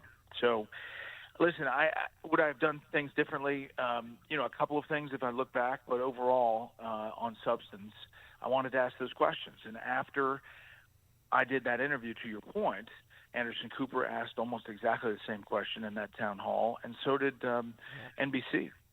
Yeah, and I didn't get any pushback. I got to tell you that the moment, though, for me in that interview, and I have my perspective, of course, but I think it resonated, was when you played Jocelyn Ungary's mom, and you asked her about that, and you asked her again about that because she wouldn't answer the question if she thinks that she owes that family an apology, and and she gave the "I'm very sorry for your loss." That was a very telling moment about Kamala Harris, in my view, and I think a lot of people's views, and I don't think it was the moment they were looking for. Yeah, and it was a tough, thing. She would not answer the executive order stuff and was going back to the bipartisan Senate bill. So, there were different roads that I was going to take depending on how she was going to answer, and that was one of the off-ramps that I had, was to play that soundbite. Well, good job. You've done your work. Now you can take a little golf vacation. I may indeed. Brett Baer, host of Fox News Special Report, 5 p.m. weekdays, best-selling author of To Rescue the Constitution, George Washington and the Fragile American Experiment, as well as The History Club, Duel Across Time. Brett, thank you as always. Thanks. Thank you. And he joined us on our turnkey.pro answer line. The more you listen, the more you'll know. This is Chicago's Morning Answer. Morning Answer on AM 560. The Answer. At Balance of Nature, the quality of our products always starts with TLC, tender, loving care. We start by ensuring that only the finest fruit and vegetable ingredients are selected for our supplements. We put our ingredients through an advanced vacuum cold process that removes their moisture. Then they're ground up into a fine powder, encapsulated, and voila! Our fruits and veggies supplements are made just for you with love. And our commitment to care doesn't end there. Our customer care team is here to provide assistance, ensuring that you have the support and guidance you need. It's the tender, loving care you can see, smell, taste, and feel with every delivery. Celebrate this season with Black Friday savings all month long. Sign up as a new preferred customer to get 50% off your first order, plus a free fiber and spice supplement. Go to balanceofnature.com or call 1-800-246-8751 and get this exclusive Black Friday offer by using discount code CHICAGO. Signature Bank is Chicago's fastest growing independently owned business bank. Your business and your money are in good hands with Signature Bank. I'm Dan Proft, and I know this because Signature Bank is my business bank. Hi, I'm Jason Zenger, owner of Zenger's Industrial Supply and host of the Making Shifts podcast, and a proud customer of Signature Bank. Through rapid growth, acquisitions of competitors, and taking over from the previous generation, Signature Bank was there with us every step of the way. Recently, the team introduced us to FinRails AP, their proprietary system for accounts payable automation. Not only did FinRails AP help us to reduce costs and create efficiencies, but it also helped minimize fraud risk. Now, our company can invest time into what we do best, supplying industrial products, metalworking tooling, contractor tools, and safety supplies to those who make, build, and create great things for our country. Signature Bank helps local businesses succeed. Let Signature Bank turn your business vision into reality. Visit signaturebank.bank. Member FDIC, equal housing lender. You know, the big wireless companies want you to overpay for data that you don't need, but you don't have to settle for that with Pure Talk. Well, you get to choose how much data that you actually want. And for $25 a month, you'll get unlimited talk, unlimited text. You're going to get mobile hotspot, 5 gigs of data. Go with Pure Talk, and you get to choose how much data you actually want. Just dial pound 250, say the keyword save now, and if you do it now, you'll save an additional 50% off your first month from Pure Talk. Did you know your life insurance is an asset you can sell? I'm Jay Jackson, CEO of Abacus Life. For almost 20 years, Abacus has been purchasing life insurance policies from seniors just like you. And at abacuspays.com, we've created a free policy value calculator so you can find out the worth of your policy in just seconds. There are no fees and no obligations. Get real value from your life insurance when you need it with Abacus. Learn more at abacuspays.com. Few understand the impact this election may have on their retirement savings. In less than 30 days, our entire economy could face a monumental shift that could destroy a huge amount of value many Americans have stored in their 401ks or IRAs. In times like these, the most trusted store of wealth in human history stands out: physical gold and silver. Many Americans have looked to True Gold Republic for help. They specialize in helping those with a 401k, IRA, or other retirement accounts convert their stocks and bonds into physical gold and silver to protect their hard-earned savings. True Gold is offering listeners a free copy of their Election Gold Protection Kit today. To claim yours, call 800-300-GOLD. This information is free and might very well save your comfortable retirement. By acting before the election, you can still make a tax and penalty-free conversion with the help of True Gold's award-winning team. Call 800-300-GOLD. That's 800-300-GOLD. True Gold Republic is not a financial advisor. Consult with your tax advisor before investing. Call 800-300-GOLD. AM 560, The Answer. Top of the morning, Dan and Amy. Just more reactions coming in from some of our favorite deaf dunces of the left.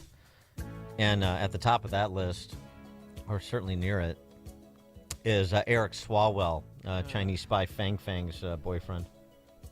You remember Eric Swalwell? Oh, yeah. You can't He ran for forget president. him. Oh, that's... I Sure forgot he did. about that, yeah. He's on MSNBC, and he offers this explanation for what he thinks went wrong. Look, I was raised as a blue-collar kid, son of a cop, family, a mom who worked a number of odd jobs. My brothers are cops. I was a prosecutor. And I know that people resent when you talk to them like you're trying to win a Harvard Law School moot court competition, as opposed to just, talking to somebody at a bar or at the bus stop. And I think we would be better served if we led with our personality rather than policy. And our personalities can reflect our values, our principles, what we care about. But too often we're just not plain spoken enough. And frankly, we're too nice and too modest. And we stand on virtue. What? What was that? Oh, man. No, the secret weapon, Eric Swalwell's secret weapon is his personality. Don't hide yourself away from the world. Let that star shine, baby. Right. Too nice, too modest, too virtuous. I'll tell you in addition just to the hilarity of that review, maybe some people, because this is like now the stuff of parody, maybe some politicians will stop doing I was born in a middle-class household, and my mom was a teacher, and my dad was a cop, and my uncle's a paramedic, and so on and so forth. Don't care. That's nice. Whatever. Great. I'm sure they're wonderful people. Don't care. You know how I know if you are relatable to me?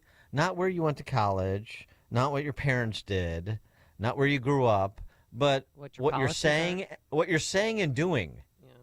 What you're saying and doing. Too modest, too nice, too erudite, right? Well, yeah. Like anybody on the left is talking like they're trying to win a moot court debate at Harvard. How ridiculous! So, talking about the woman who failed the bar, this legal mind of a generation.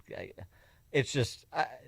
It's really fun to watch. To the extent that, as we were talking with Bret Baier, there is some humility and reflection going on, inward looking. Right. I haven't seen it. I haven't either. It said they're spewing hate and death threats to people who voted for Trump. All right, coming up on Chicago's Morning Answer, I dropped my G there. 7:37, Mark Morgan, former U.S. Customs and Border Protection Commissioner, former and maybe once again, Mark Morgan of the border, 7:37. But now let's head into the newsroom. Here's Mike Scott. 44 degrees at 7:32. Need to tell you about big delays this morning on the Metro Union Pacific North Line.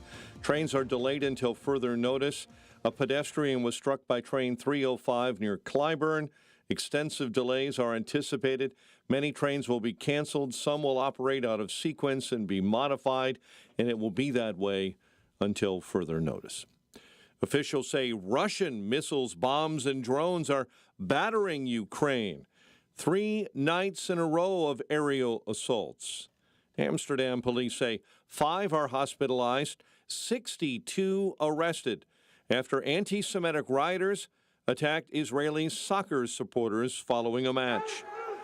Israeli Prime Minister Benjamin Netanyahu has rushed 2 planes to Amsterdam to help citizens evacuate that city. Maccabi Tel Aviv lost their match against Ajax Amsterdam 5-0, and then the supporters on both sides began to riot. Australia's states and territories unanimously backing a world-first national plan to ban children younger than 16 from most forms of social media. More than 10,000 California residents are under mandatory evacuation orders as the mountain fire burns in Ventura County. It was total devastation, unbelievable. We never thought it would cross the driveway. We were lucky to get out as quickly as we did. It came through so quickly. More than 20,000 acres of land have been burned. A 13-year-old is under investigation after he went to his former elementary school in Kenosha, Wisconsin, with a black bag and a backpack, and it appears to have been a serious threat. He said there's a young male Hispanic with dark hair wearing a black long sleeve, jeans and a hat that came in with a dark bag with something heavy in it. He said he was here for school, but then left right away and started to walk around the building. Police and the superintendent say it's a situation in which all the stopgaps worked to keep the building safe. This individual came around to the front door, buzzed the office to be let in, and there are two doors when I talk about a secured entrance. Our staff were able to see that this individual looked nervous and suspicious. They confronted the individual, got nervous, and fled the building. Police say after they took that individual into custody, they discovered internet searches the suspect allegedly did on school shootings. The teen also apparently shared threatening videos and comments for weeks leading up to this week's incident. Hundreds gathered at a church and school where Officer Enrique Martinez grew up. Family, community members, and fellow Chicago officers mourned his loss at evening mass. Alderman Ray Lopez. This is about them and reassuring them, as well as their brothers and sisters in the police department, that they are not forgotten, that they are not out here alone, and that they are loved by the city that they defend every single day. A blue mass is expected to be held at St. Christina's Church in Beverly on Sunday. The UAW in Belvedere could be headed for a strike. UAW members voting yesterday to authorize a walkout against Chrysler and Dodge. The parent company, Stellantis, saying it has delayed reopening that plant due to market conditions. The Bears down a couple of defensive pieces ahead of this weekend's contest with New England. Andrew Billings and cornerback Jalen Jones were placed on IR. Bulls fall to Minnesota 135-119. Blackhawks lose in Big D 3-1. Last night, the Ravens trailed by as much as 14 before coming back on Thursday Night Football to beat the Bengals 35-34. The news service of Valdecast Windows for the discerning homeowner looking for high-quality and professional-level window replacement service. Contact Valdecast Windows, your award-winning Platinum Elite Pella-certified contractor. Valdecast.com. A check of traffic and weather on the way next on AM 560. Make sure that you never miss a day of Dan Proft and Amy Jacobson when you subscribe to the Chicago's Morning Answer podcast, presented by Signature Bank. Listen to the entire show each day on demand with limited commercial breaks. You can subscribe today for free at 560theanswer.com and click on podcasts or search for Chicago's Morning Answer on Apple Podcasts, Spotify, Google Podcasts, or wherever you listen to podcasts. If you're self-employed and purchase your own health insurance, I have some great news. From now until January 15th, the health insurance exchanges are open again. And even if you've never qualified for a health insurance subsidy before, you most likely will now. The American Rescue Plan expanded subsidy eligibility to millions of Americans who have never qualified before, even to those with high income levels. And this year, you can purchase a multi-state PPO policy, which includes access to Northwestern Medical Group, as well as other teaching hospitals around the nation.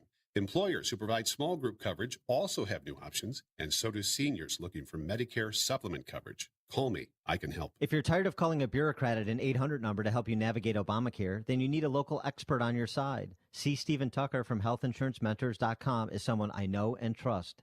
He's a 30-year licensed broker who's been educating our listeners for more than 10 years. Steve, how can our listeners get in touch with you? Thanks, Dan. They can visit HealthInsuranceMentors.com or call me directly at 630-674-1551. At Balance of Nature, the quality of our products always starts with TLC, tender, loving care. We start by ensuring that only the finest fruit and vegetable ingredients are selected for our supplements. We put our ingredients through an advanced vacuum cold process that removes their moisture. Then they're ground up into a fine powder, encapsulated, and voila! Our fruits and veggies supplements are made just for you with love. And our commitment to care doesn't end there. Our customer care team is here to provide assistance, ensuring that you have the support and guidance you need. It's the tender, loving care you can see, smell, taste, and feel with every delivery. Celebrate this season with Black Friday savings all month long. Sign up as a new preferred customer to get 50% off your first order, plus a free fiber and spice supplement. Go to balanceofnature.com or call 1-800-246-8751 and get this exclusive Black Friday offer by using discount code CHICAGO.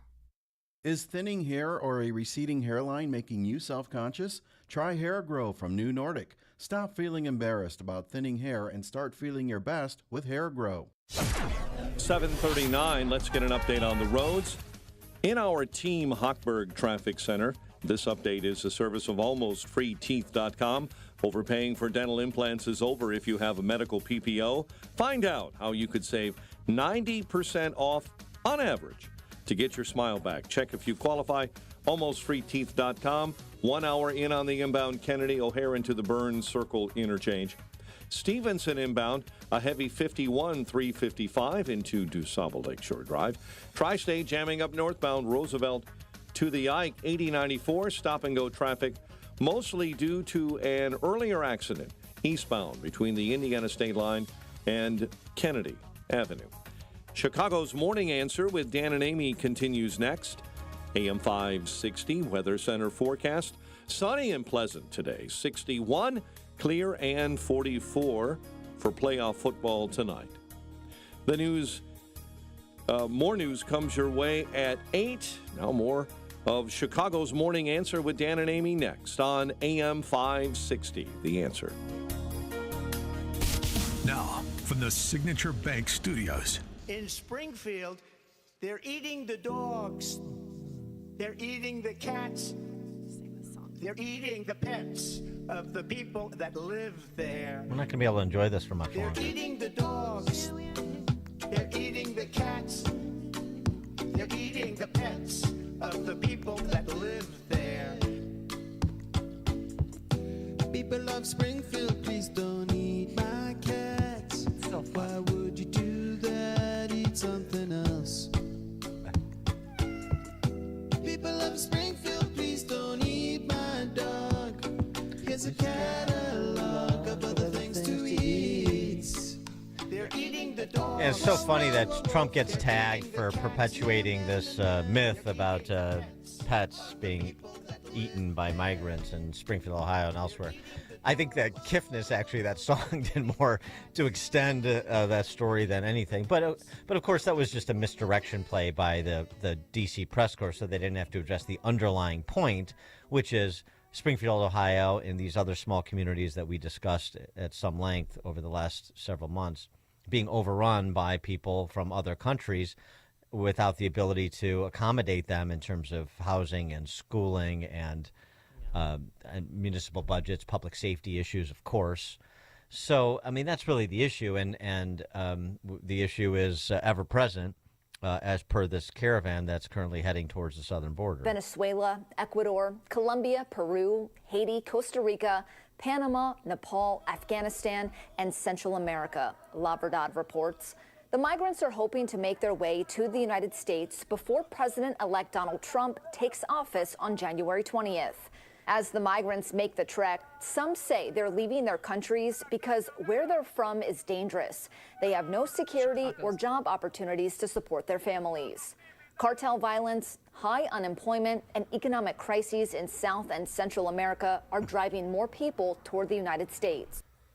Yeah, well, there's no question about that, but the question is what our laws provide and how we enforce or don't enforce them, and the implications of not enforcing them. Something J.D. Vance said in an interview with Tucker Carlson before the election is relevant, across government, but in particular here, because even if we get the right people in at Homeland Security and the right people in at Customs and Border Protection and ICE, you still have this administrative state. The administrative state is a problem. The men and women of always in the federal government is a problem across the board, all these policy issues. Take a listen to Vance. But the encouraging thing is Vance and the Trump team understands this, and I have a feeling they and their cabinet secretaries are going to do something about it.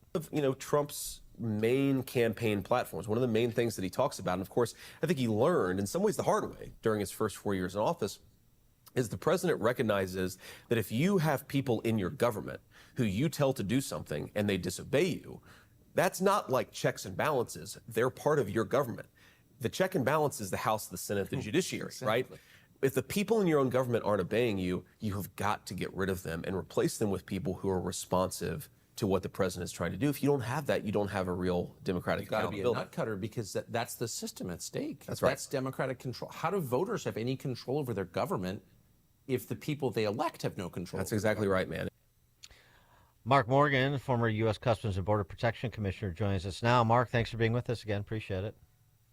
Dan and Amy, thanks for having me. If I could tell you real quick, so I was listening to the song you were playing, and I got to tell you, really appreciated that, because for the first time in 4 years, I was actually able to smile about a very serious issue, right? Yeah. Because I know after 4 years, we're actually going to fix this crisis. And so I appreciate the way you led off. Well, let's start with, those border communities, but also all the communities around the country that became border communities, like Logansport, Indiana, and Whitewater, Wisconsin, Springfield, Ohio, Charleroi, Pennsylvania. What, from your, professional perch, what can be done to essentially return those communities to their residents? Yeah, the first thing, there's a multi-layer strategy has to be applied, and we're good to go because we already did it under the first administration, which led to the most secure border in a lifetime. That's just an opinion. The stats and data backs that up. And so part of that multi-layer strategy, first, we have to have the right policies to secure our physical border, to deter the flow of illegal immigration, get border security forces back on the border to go against the cartels, to stop drugs, criminals, and national security threats coming in, number one. The other leg to that stool, part of the strategy, is we have to increase interior enforcement. We have to go after the unlawful presence of people that are remain in the country illegally to send a message to the entire world. If somehow you get through our last line of defense at our border and you sneak into the country without inspection, you're not going to stay.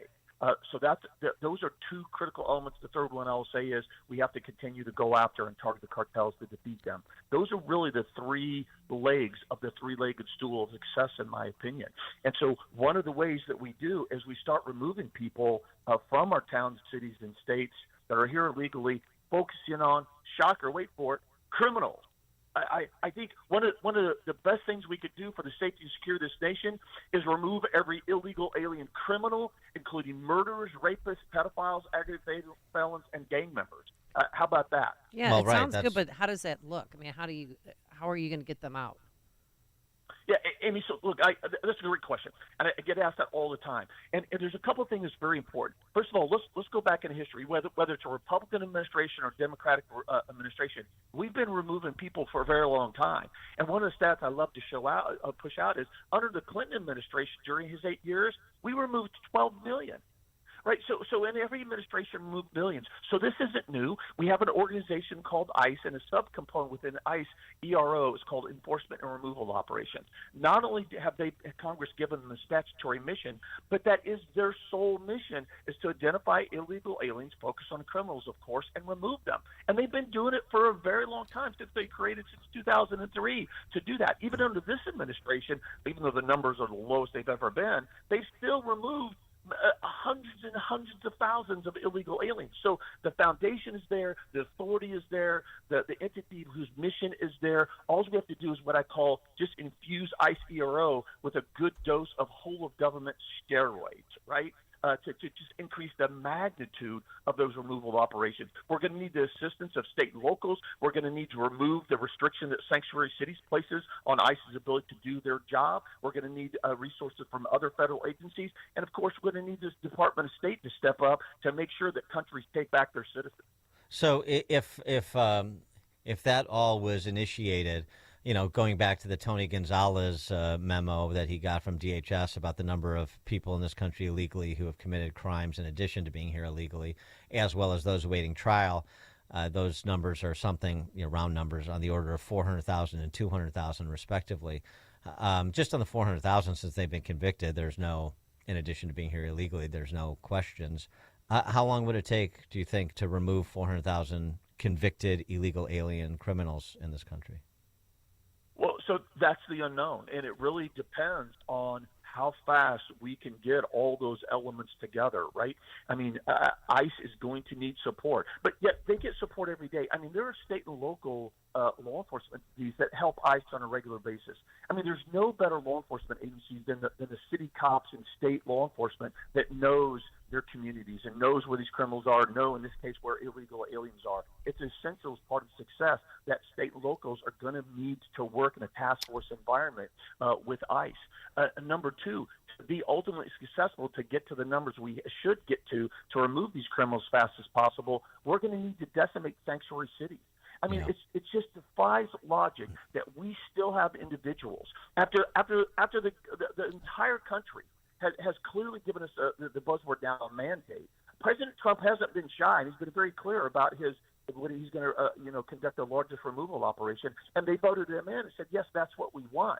But to be successful, we have to absolutely dismantle sanctuary cities. At the end of the day, it's just devoid of logic. I mean, literally, they are protecting criminals from being removed from their city and state. It's absurd. So to be totally successful, we're going to have to erode sanctuary cities. Well, one other issue with respect to those smaller communities I was mentioning, many of the immigrants there are not there illegally. They're under temporary protected status. And even if, so it seems to me there are two things. Even if there's another issue with temporary protected status and the corruption of that status, one of the things that needs to be done immediately just to salvage these communities is, okay, you're here, you're in temporary protected status. We've got to sort of do a review of that whole deal. But one of the things we can do is we can redistribute people, spread them out to other places so you don't overwhelm these small communities with, hundreds and thousands of migrants when they're towns of, thousands, just, a few thousand, 10, 15,000 people. I mean, is that something that can be done just in terms of sort of redistributing people while everything else is figured out? Look, I think our focus, I think everything should be open for discussion. That's kind of what I've always done from a leadership kind of a principle and trait. But I think we need to step back and we instead of getting better at reacting to a crisis, we need to end the crisis, right? And so one of the best things that we could do first and foremost is stop the flow, right? Stop the bleeding, right? So physically secure the border. I mean, for every 2 you remove, if you allow 2 in, you don't get too far like that. So that's number one. And then number 2 is I'll go back to really our focus should be what you already stated in the first part, Dan, is that temporary protected status. The key word in that phrase is temporary, right? But yet this administration has used that as a de facto amnesty to circumvent congressional legislation and law. And so what we need to do, in my opinion, rather than thinking about redistributing throughout the country, is actually look at that in temporary status where it should be ended and then rapidly remove them. Okay, I mean that's fine. I'm just, but I mean the concentration of them in small communities is so overwhelming, and nobody really has a good answer in terms of how that happened, other than, as we've talked about, I think with you, with state and local officials cooperating, and that's a problem unto itself. But I mean, I feel like this is. There needs to be a sense of urgency of providing relief as soon as possible, even if some of these things are understandably going to take time. It's like if somebody is wrongly sitting in prison, you don't want them to wrongly sit in prison for 1 day longer. And I think a lot of residents of these communities are in a similar situation. Yeah, look, I'll go back to Dan. My position would be nothing is off the table of discussion, but to some extent, look, the first time I've really been thinking about this is that I'm processing on air, is you're really redistributing the problem. I really understand. Think putting a Band-Aid on a cancer patient victim is just redistributing them to another area isn't solving the problem ultimately. I mean, the problem is we've got to enforce the law. We've got to stop circumventing the law. We've got to stop abusing the law like temporary protected status and parole. We need to end those programs. We need to then take those individuals that now do not have any status here and remove them. I think that should be our priority. That's what we should be focused on to do as rapidly as possible, because one, that's going to send a message, it's going to stop the bleeding, and two, what we've seen in the past, we could have a certain degree of voluntary removals, right? Yeah. People say, hey, look, I got it, I'm not here, I'm not going to stay, I'm going to work with you to do this in a methodical, meaningful way. I posited this earlier in the program. This is an idea of a friend of mine. I mean, Trump in this period while he is waiting to assume the office, sending a message to people here illegally to say, look, if you leave now, that won't count against you, that you entered this country illegally. If you don't and we have to deport you, then it will count against you, just in terms of trying to incentivize self-deportation.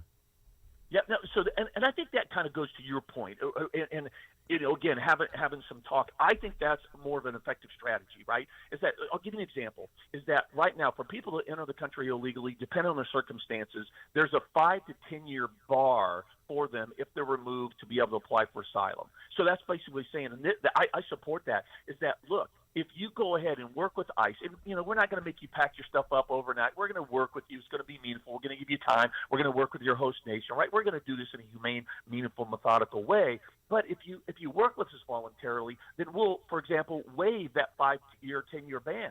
So as soon as you get back to your home country, you can start the process lawfully to come. I think that's a fair, a rational, reasonable compromise. Yeah. Do you have anything you want to announce about a future employment in the Trump administration? Nice try. I'm going to continue to remain silent on that one and let the president make that announcement. All right. Well, I'm just thinking like you and Holman and Wolf, get the band back together. It could be pretty good. I'm just saying. Well, hey, look, from my perspective, that makes sense, right? But if you had success, then why not bring back the same team to repeat that success? But that's not my decision. I hear you. That makes sense to me, too. Mark Morgan, former U.S. Customs and Border Protection Commissioner. Mark, thanks as always. Appreciate it. You bet. Thank you both. Thank you. And he joined us on our turnkey.pro answer line. It's like a hot, steaming cup of information to start your day. It's Chicago's Morning Answer on AM 560. The Answer. A large retail store just canceled a huge order, leaving MyPillow with a ton of extra MyPillows. But you know what? That's their loss and your gain. For the first time ever, you'll get a standard classic MyPillow for wholesale prices, only $14.88. But it gets even better. For a limited time, they're going to offer their entire classic collection at wholesale prices. Get queen-size MyPillows for just $18.88. Upgrade to king-size for only $1 more. Get the body pillows for $29.88 and multi-use MyPillows for only $9.88. So go to MyPillow.com and use promo code LIBERTY or call 800-489-0201 to take advantage of wholesale pricing for the first time ever and receive free shipping on orders over $75. That's right. Get the standard MyPillow for only $14.88. They have never been offered this low before. They're limited quantities at this price, so the limit is going to be 10, and once they're gone, they're gone. So go to MyPillow.com or call 800-489-0201 and use promo code LIBERTY to get the standard MyPillow for only $14.88, the lowest price ever. What a long week. Thank goodness I had Balance of Nature to help get me through it. Why I didn't get enough fruits and veggies on my own, and that's where Balance of Nature comes in. And it's not for old people, not that I'm old, but you see, Phil Simms is up there. He's taking Balance of Nature. I'm sure you've seen those commercials, and a number of people I know. My mom takes Balance of Nature, but young people like Justin Kosick takes Balance of Nature. Justin, how you doing? Oh, I'm doing fantastic. It definitely helped with the slump on a Wednesday morning. Oh, it's the worst. Oh, my gosh. But because, we didn't have time to have a well-balanced diet, and that's where Balance of Nature comes in. We have 31 different whole fruits and vegetables, several servings of fruits and veggies in those supplements, and you'll love it. Your body, mind, and heart will thank you for it. 6 capsules a day. That's what I do, and that's what most people do. That's the recommended dosage of your supplements. And you can get your fruit and veggie supplements today. Be one of the cool kids like Justin. Call this number, 800-246-8751, 800-246-8751. Use coupon code Chicago to save 35% off and free shipping. Again, the number is 800-246-8751 or online at balanceofnature.com. Be sure to use coupon code Chicago.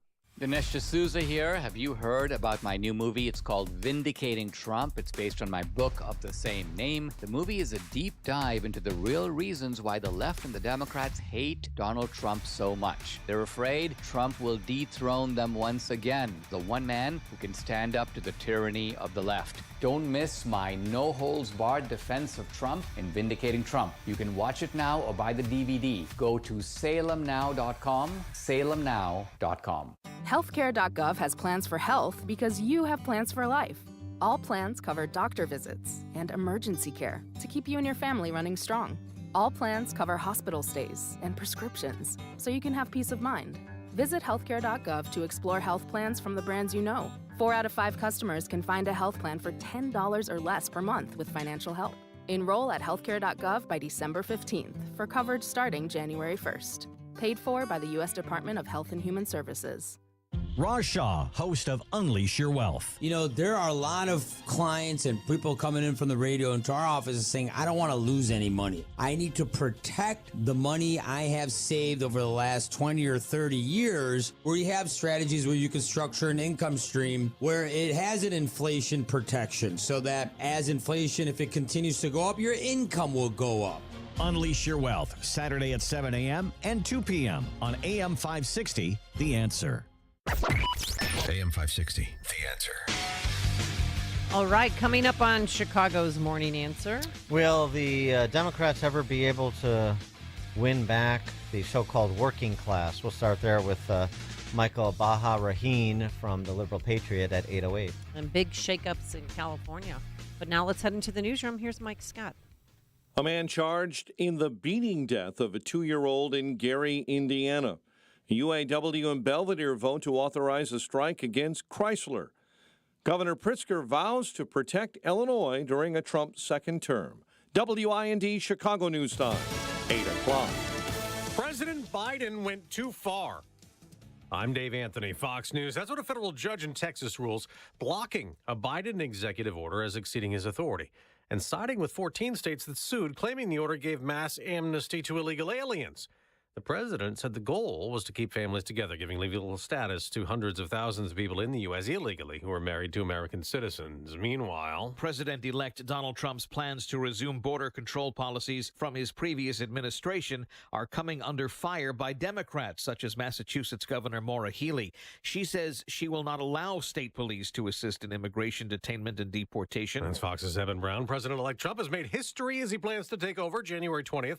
Picking the first woman to be White House Chief of Staff ever, Susie Wiles. She's a longtime Florida-based Republican strategist who ran President Trump's campaign in the state in 2016 and 2020. She served as a senior advisor and campaign co-chair in 2024. Trump and others have called her the Ice Maiden because of her powerful yet unknown role in the party. That's Fox's Brooke Singman. Israel has flown some of its citizens home from the Netherlands after they were attacked in Amsterdam by a group of fans, a mob chanting Free Palestine, after a soccer game featuring an Israeli team. After the game, footage shows Israeli fans being kicked and stomped on the ground, running, even jumping into Amsterdam's famous canals to escape. The attack is being condemned by the King of the Netherlands as an anti-Semitic crime. Fox's Matt Finn in Tel Aviv. 5 of the fans were hospitalized. A wildfire fueled by hurricane-force wind gusts keeps scorching Southern California, prompting thousands of evacuations. Ventura County Fire Captain Trevor Johnson says firefighters were right off the bat engaged in pulling people out of their houses and saving lives. Lives saved, but dozens of homes lost. Neighbors helpless, left only to watch it burn from a safe distance. Ed Laskos with Fox 11 TV. America's listening to Fox News.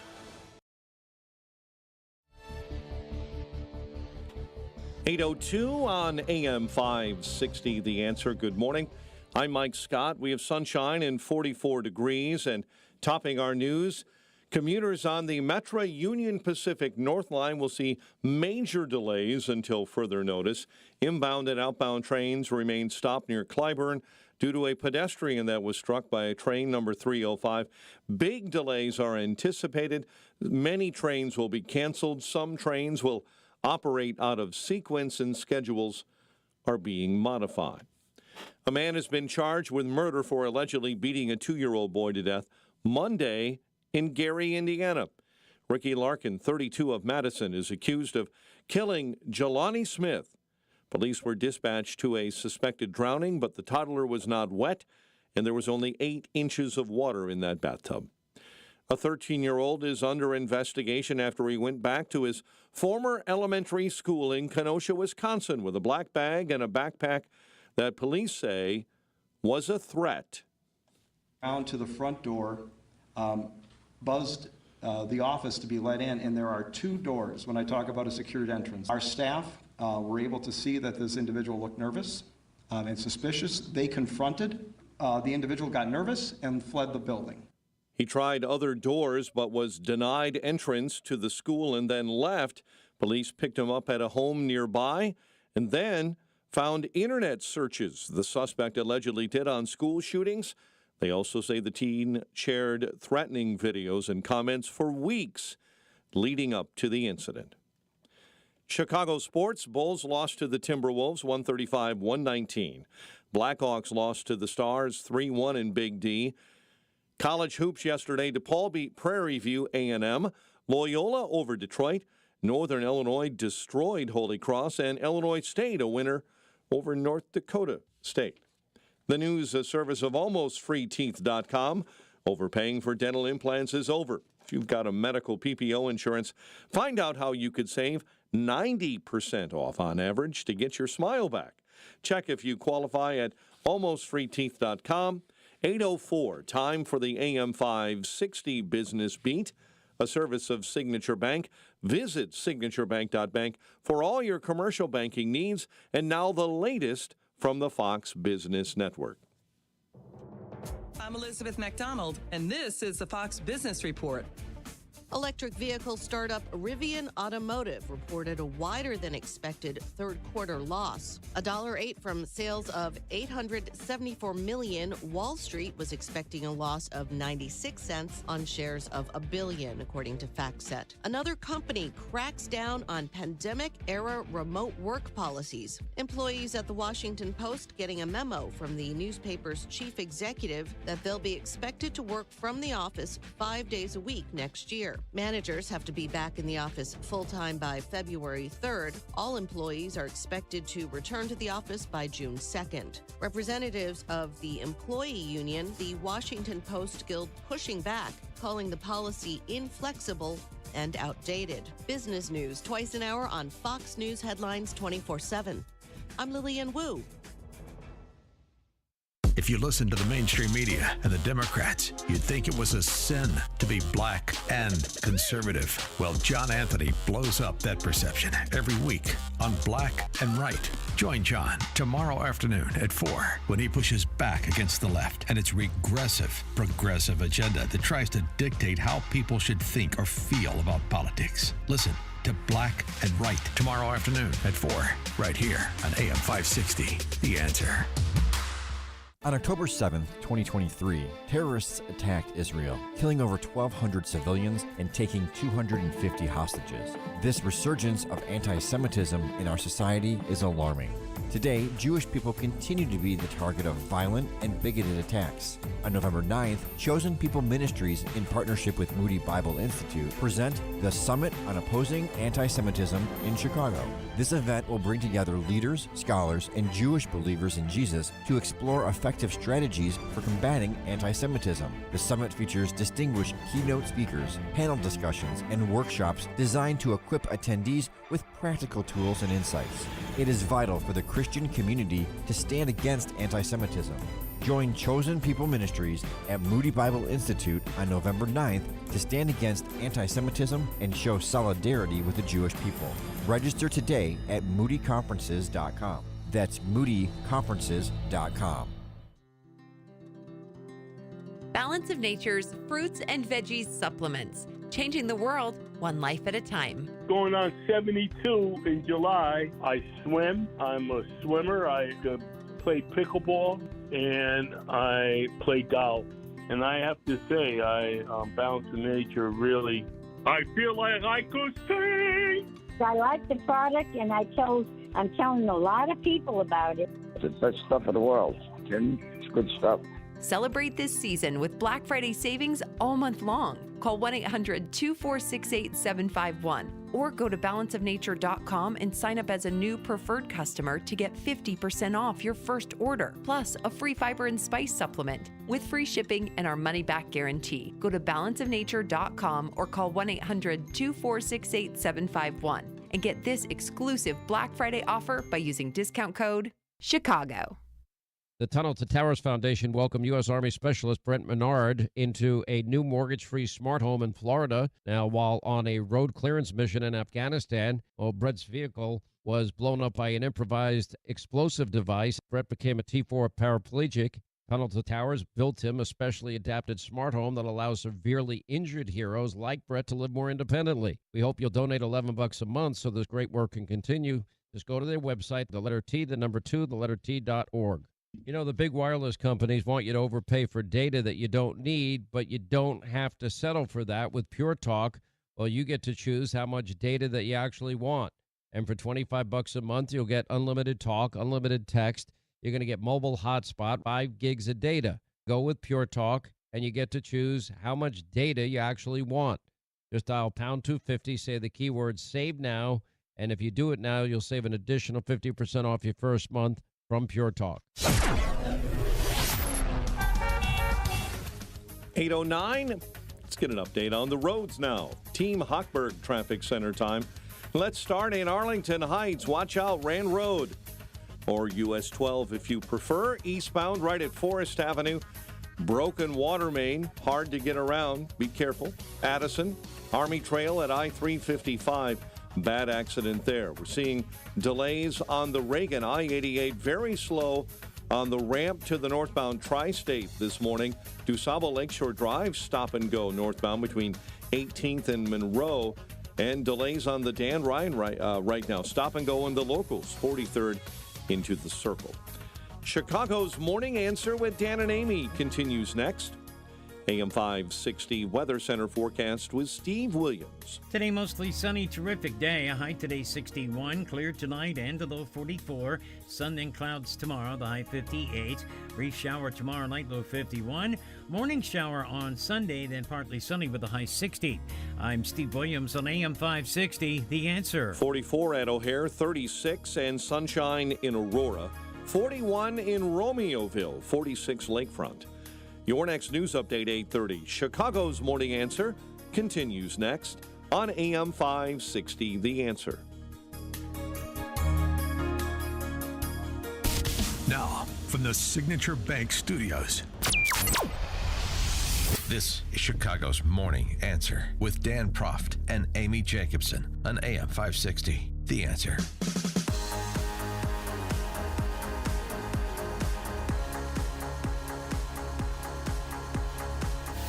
Top of the morning, Dan and Amy. I've lost count of the number of Pauline Kael moments the left has offered up in the last 72 hours. Here's another one. Stephanie Ruhle, MSNBC. Of course, MSNBC. Stephanie Ruhle doesn't understand why people don't understand they're winning because everybody that she knows is winning. This is about a huge portion of our population who rejected the current system. And what we have to solve for is why. We are the most powerful and prosperous nation in the world. This country is winning. So I want to know why so many people in this country are feeling like we're losing, whether it is the economy, immigration, or, for lack of a better term, wokeism. We have now let misinformation become the accepted information. It has washed over us. Elon Musk, he buys Twitter, and then he uses it almost exclusively to be a propaganda machine, and we've accepted it. We've accepted a narrative that despite an actually great economic recovery, the vibes don't feel good. So we want to reject it and get something else. And the person we are now betting on to change all of it is Donald Trump, a man who did two almost impossible things. He won the American presidency twice, and he drove a casino into the ground. What will the future hold now that America has just decided that we're going to F around and find out? Mm-hmm. Everybody around her is winning, so she doesn't understand why there's some people that have this vibe like things aren't going well in America. It couldn't be that things aren't going well for them. They've lost touch with the middle class. And just, as Bernie Sanders said, the black working class, the Latinos, I mean, they're just so, they're so self-absorbed and celebrity chasers, and I don't know. The Matt Iglesias, who's a Bloomberg columnist, left. He posted this. Here's my pitch for common sense Democrats to reform governance in the blue zones and be competitive in the red zones, delivering a coalition that can win on health care, reproductive rights, the safety net, and quality for all. He's got 9 points here, but I'll just give you a couple. The economic self-interest for the working class includes robust economic growth. We should, in fact, judge people by the content of their character rather than the color of their skin. Ever heard that before? While race is a social construct, biological sex is not. Academics and nonprofit staffers do not occupy a unique position of virtue relative to private sector workers. Politeness is a virtue, but obsessive language policing alienates normal people and degrades the quality of thinking. We are equal in the eyes of God, but the American government can and should prioritize the interests of American citizens. Those are, generally, fine and dandy. Here's the problem. The problem is that it seems to me the driving force in that party are ideological social justice warriors, new Bolsheviks, as I call them, whatever you want to call them. They are ideological. And there is no moderating from that position. For example, a good point, a good riff that Sean Trendy went on over at Real Clear Politics. The best, you're talking about this, well, if they just moderate, you just adopt some of the things as first principles that you just heard from Matt Iglesias from his post. Well, that's easy to say. That's easy to say. But that's not the dynamic. The best way I can explain it is this, writes Trendy. If you're modestly woke but aren't deeply immersed in social justice politics, participating in popular culture has been the equivalent of being Catholic at a decade-long Protestant evangelical revival. Even if you agree on 90% of Christian doctrine, the constant bombardment with the messages that emphasize the 10% disagreement is extremely off-putting. Well, I think it's important to acknowledge it's easy to say, hey, just lay off the proselytation, damning people who agree with you on 90% of the issues. But that's easy to say. But for evangelicals, the doctrine is their core. It's offensive to tell evangelicals to lighten up because they view their identity as turning on fine points of doctrine. The same is true for the social justice warriors. Telling groups or individuals who feel marginalized, or who I would argue have been indoctrinated to feel marginalized, to accept half a loaf is not only not an option for them, it's deeply offensive. And so how do you solve for that equation, Stephanie Ruhle? For more on all of this, we're pleased to be joined by Michael Baharain, who is the chief political analyst at the Liberal Patriot. You can also get his writings at michaelbaharain.substack.com. Michael, thanks for joining us again. Appreciate it. Hey, guys. Good to be here. So, reconcile Stephanie Ruhle and Matt Iglesias for us, if that's possible. Yeah, look, there's going to be a period of reckoning here for the Democrats. It's going to be interesting to see what direction they decide to go. There's definitely a faction that wants to chalk this up to, ignorance or misinformation, or just simple campaign tactic errors. I think there was Simone Sanders was on MSNBC saying, "Oh, well, this was due to a misallocation of campaign resources. Harris should have not been spending so much money, putting up an ad on the Las Vegas Orb." And if she had just made a few more decisions like that, that would have made all the difference, right?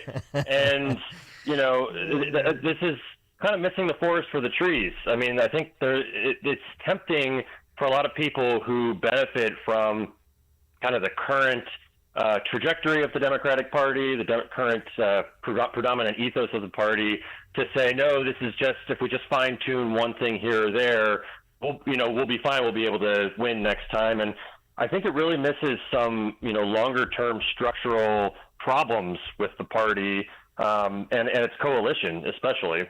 Well, give us some examples of those structural problems you've identified. Sure. So, I think after Barack Obama won the presidency twice, and he won by pretty large margins, it convinced a large portion of the party that basically, quote unquote, demographics were destiny. So essentially, as the country was growing more diverse, it was going to benefit the Democrats, and they could afford to lose specifically kind of the white working class vote that had been kind of moving away from them a little bit, but they had still it still required a significant proportion of that vote.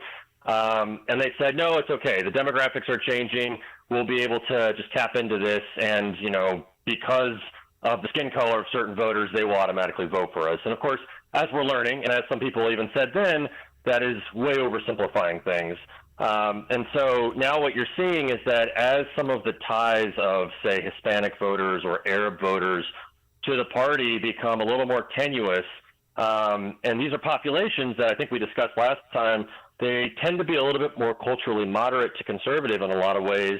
And so if they don't see it as in their interest anymore to be voting for the Democrats, if the Democrats aren't offering them something that is compelling, they're going to vote more in line with their values, with their ideology, and in a lot of cases, that's going to take them to the Republicans. And this has been something that's been very hard for the Democrats to come to grips with. You know, it kind of runs counter to certain prevailing ideologies in the party that suggest that, you know, anybody who belongs to, you know, a quote-unquote marginalized community, you know, cares first and foremost about that piece of their identity, and therefore they're always going to vote on that, and therefore it's always going to lead them to vote Democrat. And they all must be ideologically liberal, and that's just not true.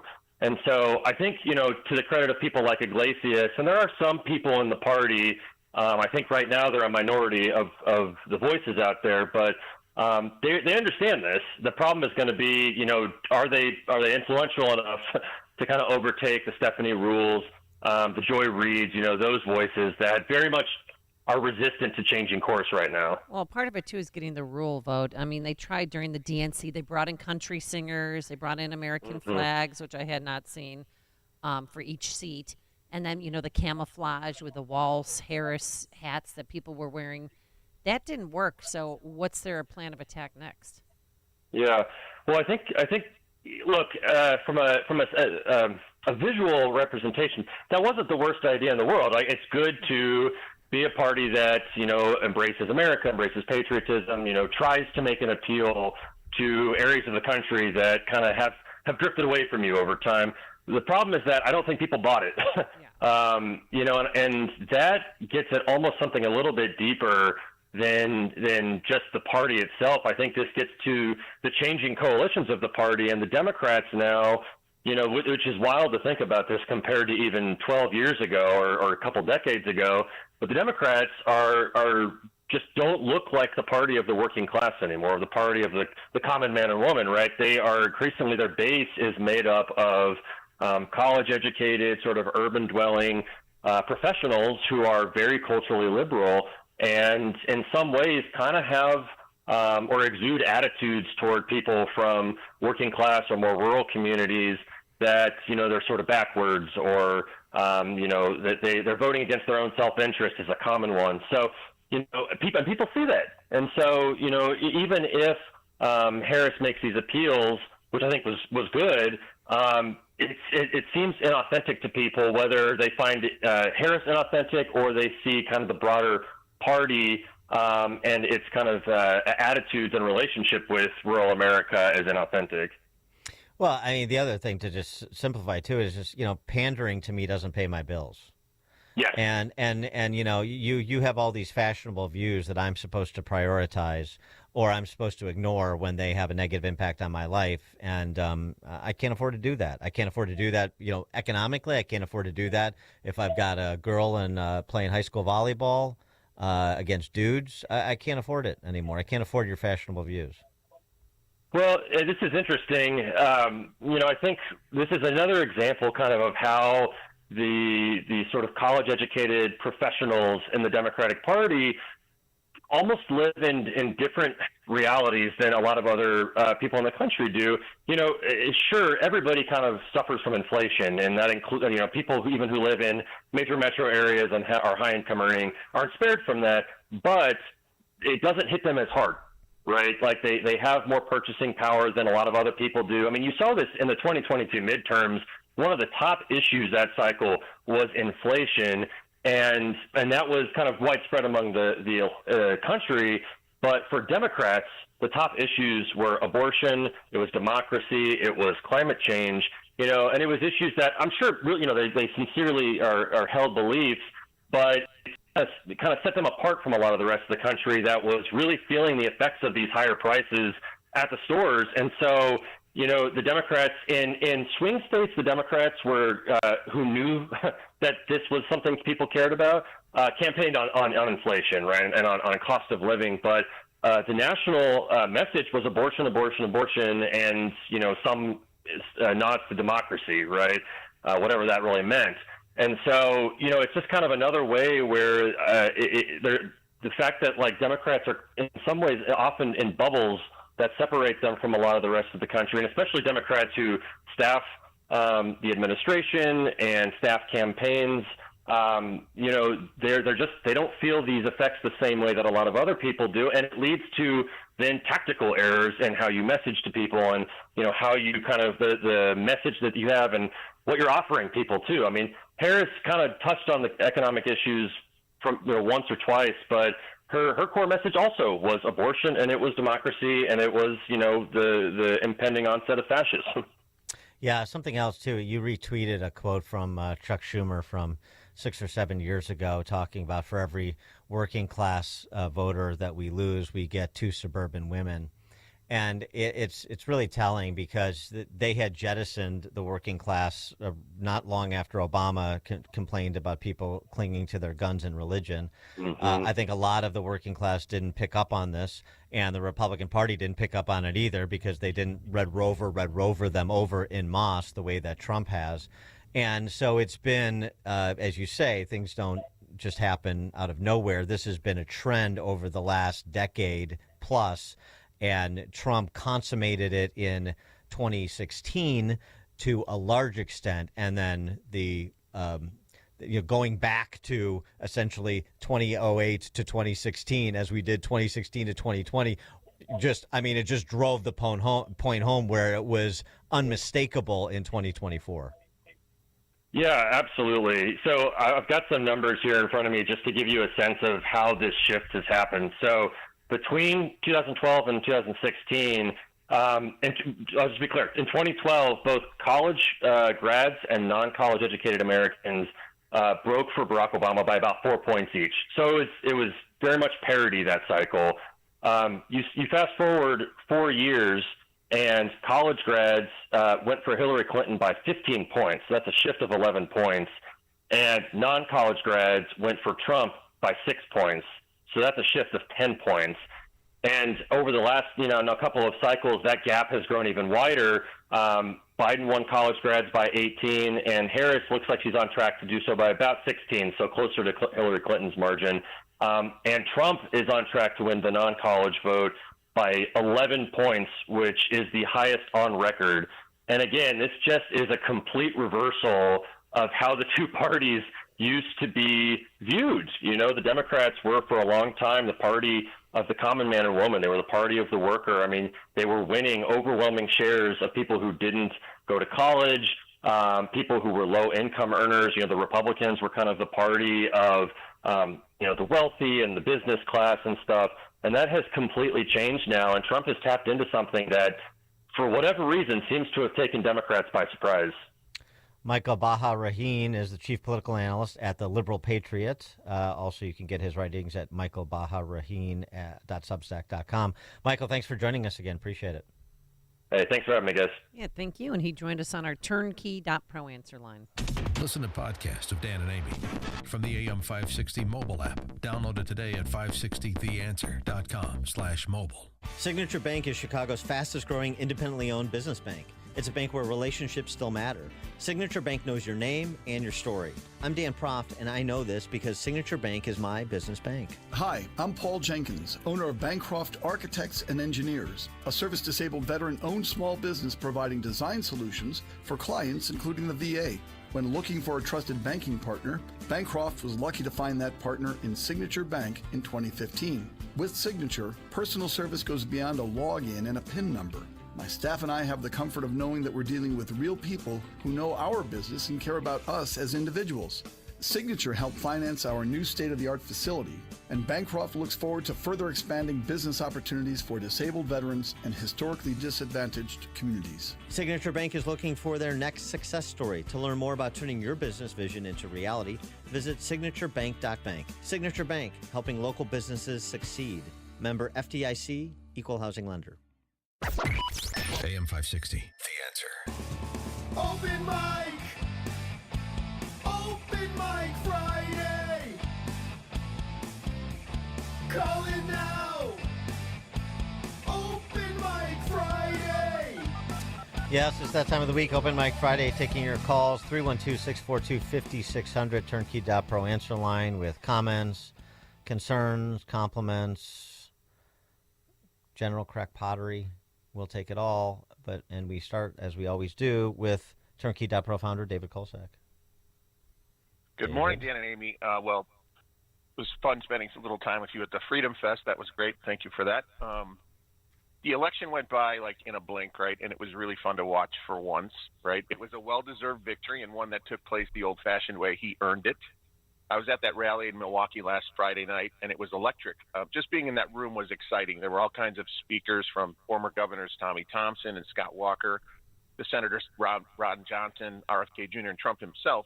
There was about an hour and a half where they played really loud music while we waited for the headliners to arrive. I'd say it was the equivalent of going to the United Center for a concert. People were really friendly, and everyone was in good spirits.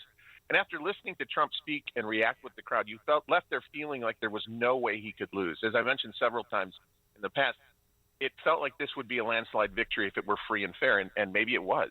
It was a landslide. You know, funny how Kamala only won states with no voter ID. Another interesting thing to note is that after going through this election, and you alluded to it earlier today, Dan, it really does highlight the fact that the 2020 election was stolen, or at least questionable. You just have to look at the vote totals across presidential elections. You had roughly 121 million total votes cast in 2004, 129 million in 2008, 126 million in 2012, 128 million in 2016, and a whopping 155 million votes in 2020, and then back to reality with 129 million votes this year. So where did those 15 million votes come from, and where did they go? They disappeared just like the flu during COVID season. The funny thing is, now that we're through the election and have secured what looks to be the House, the Senate, the White House, and even the Supreme Court for that matter, it's almost too good to be true. And the fact that so far we've seen so little violence and resistance is kind of unsettling. I mean, they got their agenda smacked down by the popular vote, issuing a mandate. There's that buzzword again. We want a secure border. We don't want illegal immigration, and we want them to be sent back. We back the police. We want law and order. We don't want any of your transsexual and perverted nonsense. It's a pretty clear message, but it feels almost like it was too easy, like we're supremely victorious and the enemy just laid down their arms and surrendered. It's hard for me to imagine that they would just give up their power and go home. Is this some kind of a trap? What do they have planned? I mean, I'll be watching carefully over the next 70 days or so, so forgive me for not trusting them that they'll go quietly into the night. Democrats thought that stealing the presidency in 2020 was a big win for them, I'm sure. They would have been better off letting Trump win back then. A 2020 presidency would have seen Trump being stuck with a democratically controlled House and Senate. He would have been stymied and probably facing more articles of impeachment. But now he's got the numbers in the Senate just to confirm anybody he wants, and they're looking to have the House too. In addition to that, he'll likely be able to pick Clarence Thomas's replacement and maybe Samuel Alito's replacement. And Sotomayor is having some health issues. She might have to retire sooner than later. So he can virtually pick anyone he wants and get the Senate to confirm. He doesn't even need to moderate the pick. A 2020 presidency would have kept Trump saddled to Mike Pence and his slew of establishment figures. With the last 4 years of attacks on lawfare, there's no doubt that Trump now knows who he's dealing with and won't make the same mistakes again. He's assembled a cast of super friends like RFK Jr., Vivek, Gabby, Elon, and even Ron Paul, and don't forget J.D. Vance. And the way he has built his base the old-fashioned way and expanded it to win the popular vote has been called a political earthquake. The landscape of the electorate has likely changed in MAGA's favor for an entire generation. So now that we're here, was it really a good idea for the Democrats to have stolen the 2020 election? I bet they didn't want to lose this bigly, as Trump would say this time around. So I'm not going to take anything for granted these next 2 months. I'm sure they've got some tricks up their sleeve. Have a great weekend, guys. Thank you, David. Well, of course they do. They lost the presidency and they lost Congress, but they still control every cultural and civic institution in this country, starting with K through college education. So, yeah, this is this is not over, and they will not go quietly. I mean, I'm not promoting the idea of violence. I don't want violence, but just because they are laying down their arms, as it were, now with not too much fuss so far, doesn't mean that when the policies start being implemented, you're not going to get the reaction, a delayed reaction, if you will. I mean, on things like if he moves forward, which I expect him to do with mass deportation, That is not going to go without incident. All right, 312-642-5600. Let me ask you a question. Turnkey.pro answer line. From our Turnkey.pro text line. Dan, now the big question is, will Kamala fade away while Joe Biden says, I told you so, or will she seek the 25th Amendment on old Joe so at least the Dems can say that they had their first female president? Oh, I don't think there's going to be that painfully cringy sort of tokenism. I mean, I assume that she or somebody around her has enough self-respect to not move in that direction for the purpose of having the title for 5 minutes for a 5-minute period that doesn't matter. How embarrassing would that be for her and for them?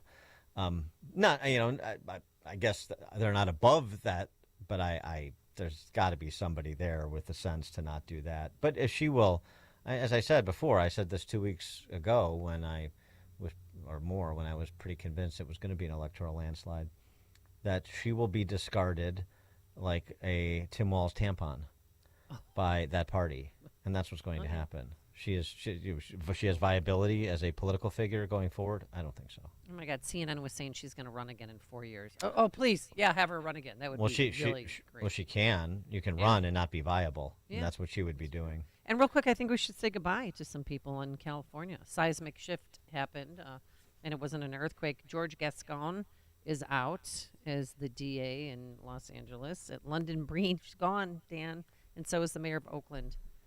So the people have spoken. Yeah, London Breed and San Francisco losing that race is kind of interesting. I don't know if that's the event that I had been talking about for a while now, where in some big city or some blue state, there's going to be a surprise election result because of the disintegration of these cities at the hands of the single party that controls all the big cities in America.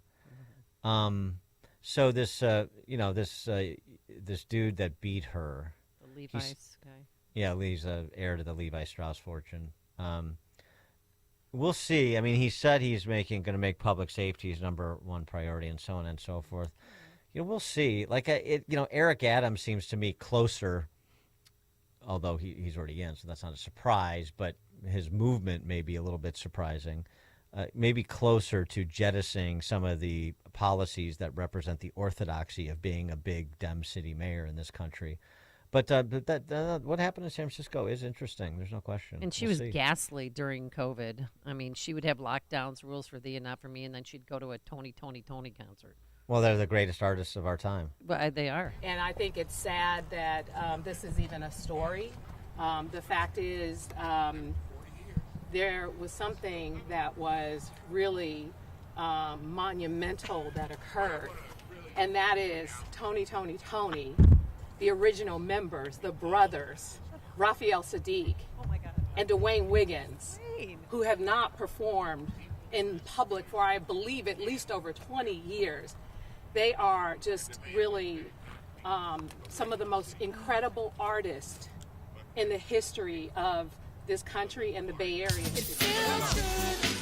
Yeah, I mean, all bets are off when Raphael Sadiq and Dwayne Wiggins get back together. Then you don't have to worry about viruses that are going to kill you, allegedly. Don't have to social distance. Can open up that club for something epic like that. Yes. We'll see. What's the Lurie is his name that beat name, Breed? Yep. Yeah, we'll watch it. Ralph and Wilmette. Hey, thanks for your coverage of the election. It was delightful.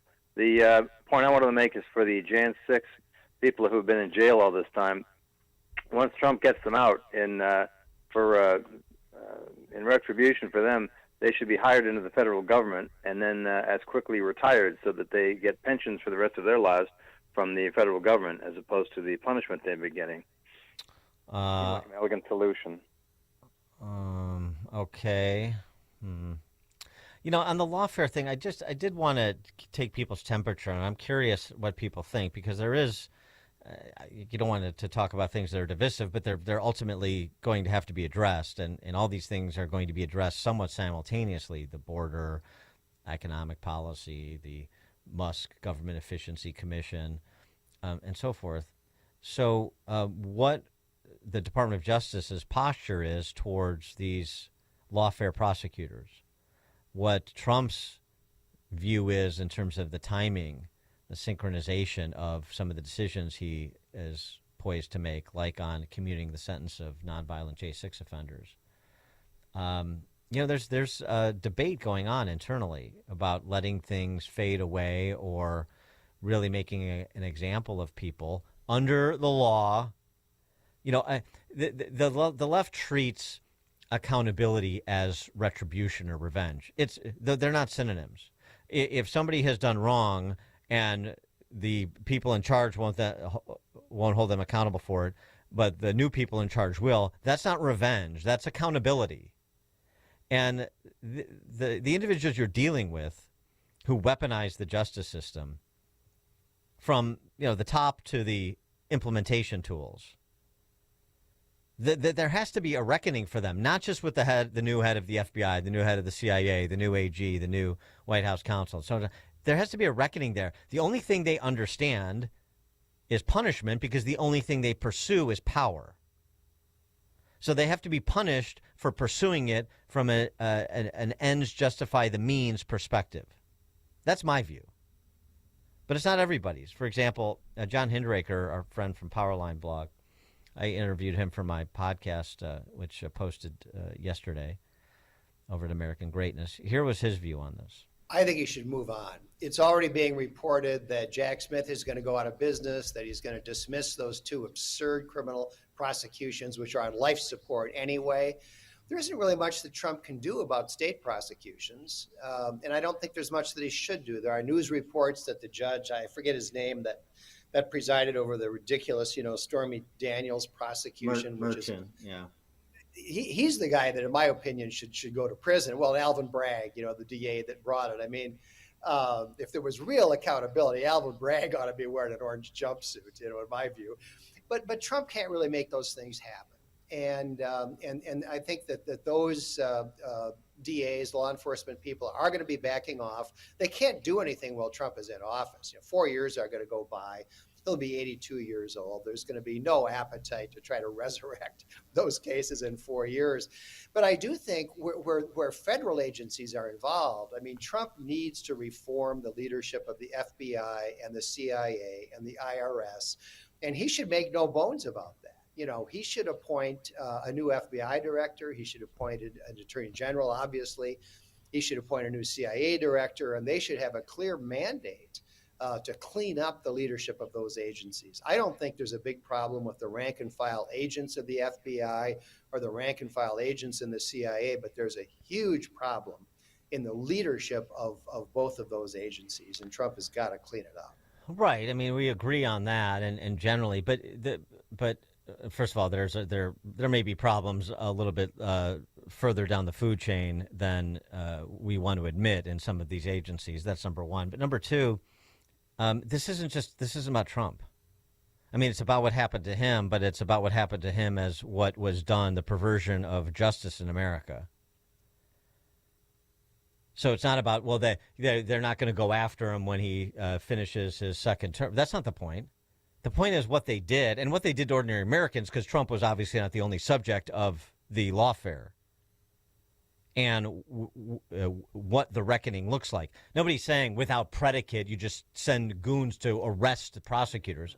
Obviously not. It's exactly what Professor Jacobson from Cornell said yesterday, which is if there was a belief that Trump's constitutional rights were violated, a good faith belief, evidentiary based, then you send investigators to investigate the investigators and go wherever the facts lead.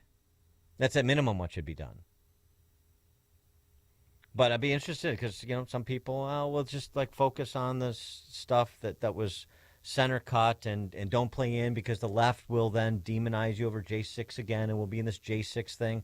Well, the left is going to do what it's going to do. They're going to demonize you over tax cuts. They're going to demonize you over border security. They're going to demonize you over reducing the size of the federal government, over deregulating the economy.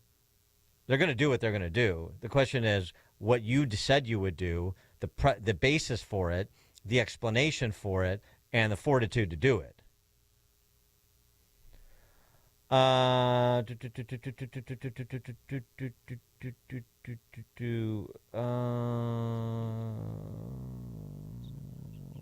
in Buffalo Grove. Good morning, Amy and Dan. What a week. Let me offer a few quick comments. You started this today with a caller stating stupid, stupid, stupid. That dating myself, I go back to 1959 with the movie Plan 9 for Outer Space, where there was the great dialogue, "You stupid, stupid people." Next, the voting numbers show a big anomaly in 2020, and you've addressed that. Don't you think we need to now add an asterisk next to the vote tallies and Biden is president? And then finally, this weekend, how might the Sunday news media spin the results in the campaigns? I saw a post today that the mainstream media is dead. You got any comments? Thanks for the call, Bob. Not dead yet, to borrow from Monty Python from my era. Dawn in Naperville. Thank you for taking my call. I wanted to quote another movie. There's a movie called Won't Back Down. And if anybody has never seen it, I would recommend it. It's about a mom whose daughter has dyslexia. She can't read. It's about the trigger law from California. But she says in that movie, a lot of people are trying to tell her not to advocate and, everything's going to be wonderful and don't, just stop advocating and fighting. And she says, you know what? She goes, all I know is I'm poor and my kids can't read. And so, in my opinion, this election was about a lot of noise. Was that Maggie Gyllenhaal? At the end of the day, all people know is the suffering that they're feeling on their wallet and their crime. Whatever decisions are being made on a federal level have major implications on a local level. And that's what this election was about. And it's, I think Americans are really forgiving, and they're not necessarily in either camp. They're not necessarily Republican or Democrat. So you have to make the substantive argument. Like, so in the special education community, it was, oh, you can't vote for Trump because of Project 2025. All right, fine. Then make the argument about why I should vote for Kamala Harris. What is she going to do for schooling? What is she going to do for the kids who can't read? And they can't make the argument, and this is why they're so angry, because they know that they can't make the argument. So I would love to see a Department of Education head who's actually going to focus on the data. Not feelings, but data of what is going on. And if our kids can't read, they are not going to be set up for further education or independent living. Wait, was Maggie Gyllenhaal Won't Back Down? Yes. Yeah. Okay. Yeah. Thanks for the call, Don. Appreciate it. Not a huge Maggie Gyllenhaal fan. Me neither. I did like her in Crazy Heart, but yeah. And just generally, I don't know. I did actually see that movie too, Dan. That's very good. Yeah. Department of Education, that's going to be very interesting. I mean, with it, yeah. Well, I just voucherize the whole agency if you can't get rid of it. Okay. Eduardo in Tampa Bay about Holland. Yeah. I wanted to comment. What is going to be the reaction of the talking heads when you hear that story where the Israeli fans were beaten by the Free Palestine group? Yeah. I think it's time to dust off those Robert Murphy jackets from the 80s. Remember those? I do. Jackets. Yeah. Thanks for the call, Eduardo. They were jumping in canals, in those filthy canals, to try and get away from those violent monsters. Well, those what the heck? The same pro-Hamas protesters organized in Chicago too. I mean, we did have a little bit of a protest of the Trump election victory.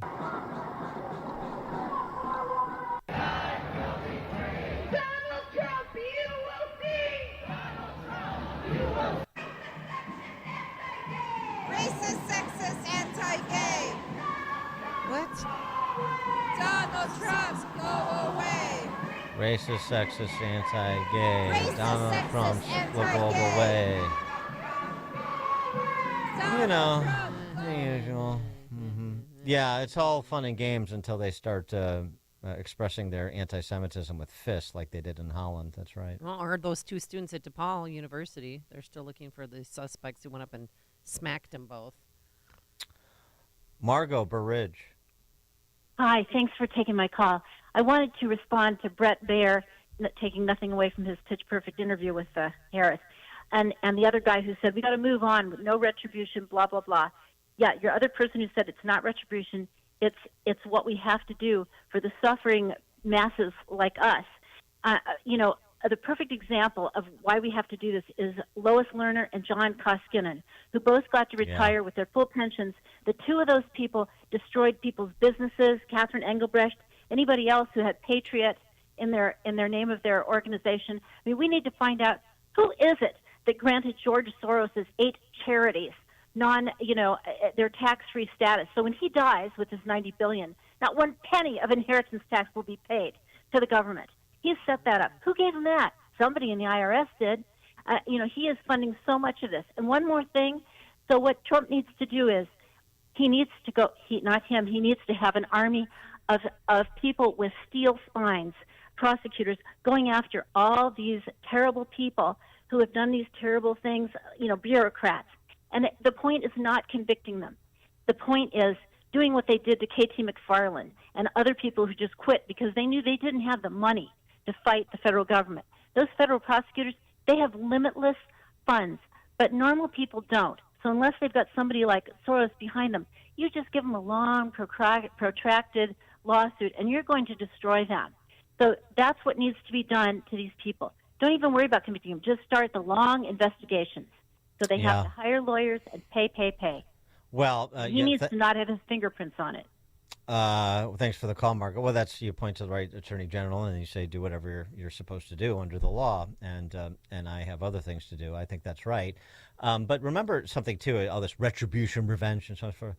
The justice system, punishment in the justice system is intended to serve 2 purposes. One is restorative for the victim. 2 is retributive for the transgressor. I mean, the restorative can be for the transgressor, too, if they, change their ways and learn from their mistakes. But there is a retributive element to justice under the law. That's what prison is, for example. Fines are, for example. So all this, no time for retribution. Well, then you're saying there's no time for justice. I mean, I know these words are used interchangeably, which is why I'm saying retribution is not a synonym of accountability, and that's what we're really talking about here, to exactly what Margot said. Mike and Hammond. Thanks for taking my call, Dan. Yeah, Trump is if he doesn't have a long memory, he said lock her up, but he didn't do anything, and look what they did to him.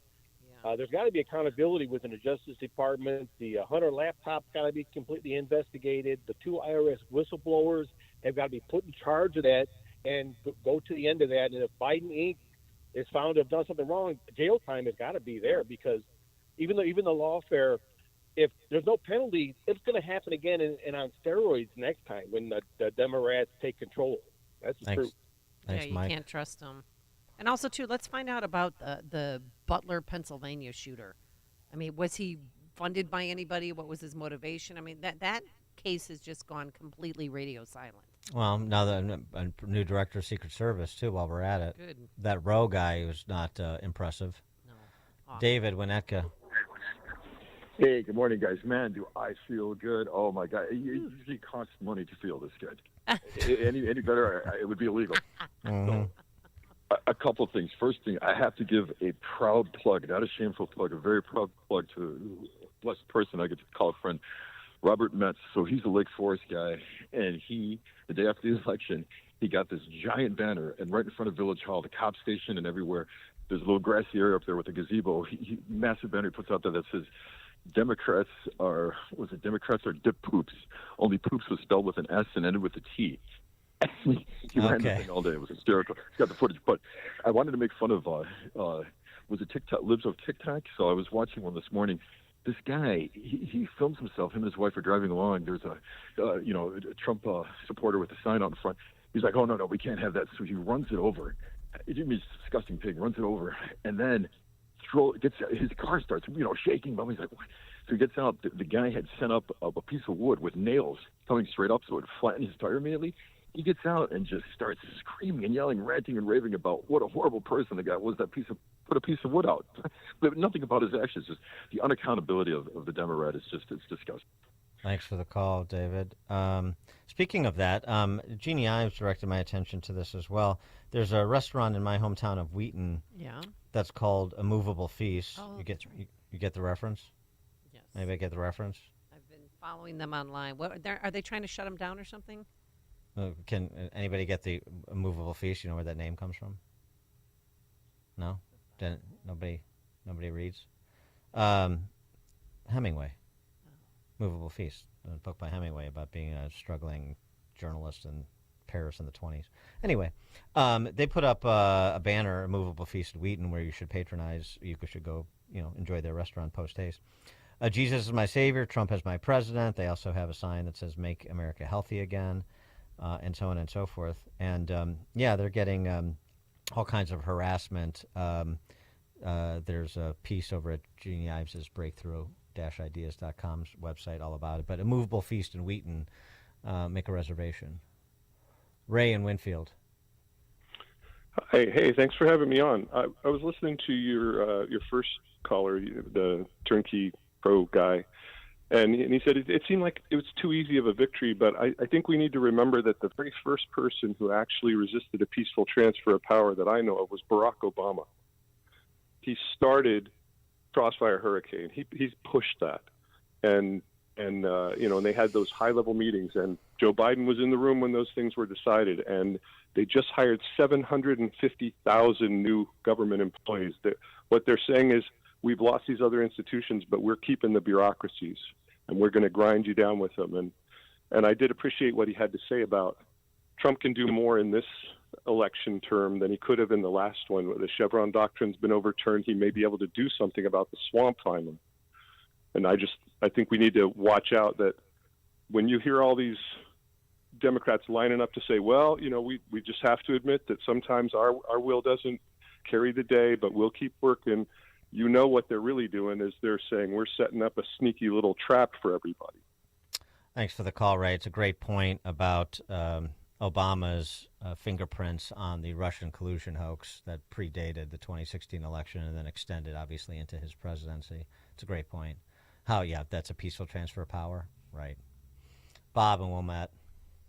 Hey, good morning, Dan and Amy. I was listening much earlier this morning in the first hour when we heard all the tough talk from the Democrat leadership, and especially our own Governor Jelly Belly, when he said something to the effect of, "You're going to come for Illinois, you're going to have to come through me," like he's some sort of renegade warrior, almost like a Stallone character. I'm thinking so we should rename him from Jelly Belly to I'm thinking Hambo, and thanks for the call, Bob. Here is that proclamation. To anyone who intends to come take away the freedom and opportunity and dignity of Illinoisans, I would remind you that a happy warrior is still a warrior. You come for my people, you come through me. You know where he perfected that "you come through me" rap? Where? Growing up defending the breakfast buffet at the Hyatt from line jumpers. Yeah. I mean, very scary. He is in full battle regalia. Yes. You come for me.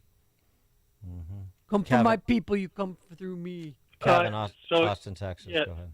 If Pritzker wants to act like a mafioso guy, you got to attack him like a mafioso guy. I mean, he's an easy target, not just because he's big, as far as to criticize him. But I think you have to go after his, like going after a mafia. Go after his lieutenants. Go after his low-level guys. I think Don Harmon and Chris Wells should be made famous in Illinois. The reason that Mike Madden got away with a lot of stuff that he did is because he was quiet. He didn't like attention, and that's why he got away with what he did for so long. So I would love to see it. I mean, you should have something on there like Chicago Teacher of the Week or Chicago Dem Legislator of the Week, and just constantly criticize and ridicule these people because they deserve it. Trump is going to be gone in 4 years. So it's up to the people who came out and moved the vote from, 18% to 9%. Illinois is becoming more, conservative, or 8%, whatever the number was. Keep the pressure on because he's going to be gone in 4 years. It's up to everybody there to continue to do this, but please, please make Don Harmon and Chris Walsh famous, because it's those guys need to be ridiculed every single day. I wish you would get like a young 25-year-old, 30-year-old to have a fake dummy X account and just ridicule them constantly. Thanks, Kevin. Appreciate it. Ron Sycamore. Hi, Dan and Amy. I want to let you know that my 29-year-old daughter who has disabilities voted for the first time 2 weeks ago for Trump. I taught her how to vote, and she loved it. And Dan, if you're still looking for a charity, try Opportunity House out in Sycamore. It's a wonderful place. Thank you, Ron. Congratulations. Glad your daughter voted. Opportunity House. I will check it out. Good Thank dad. Thank you, sir. Chuck and Delavan to close it out. Happy belated birthday. Hey, thank you. It was on Tuesday. Shout out to Phil and Reggie. I know they were there on Saturday. Thanks for mentioning my garage band, Obama's Fingerprint. I woke up a garbage man on Tuesday, and I went to bed as a gynecologist. I'm sorry I forgot to tell everybody there was a wine walk on last Saturday. I missed it. Okay, You guys Chuck. have a great weekend. You too, buddy. All right, very Oh, good. Okay. Have a great weekend. Thanks, as always, to Justin Kosick and Quinn McCarthy. And let's head out into that newsroom. Here's Mike Scott. I don't think Chuck is sad about missing the wine walk at all up there in Delavan, Wisconsin. WIND Chicago News.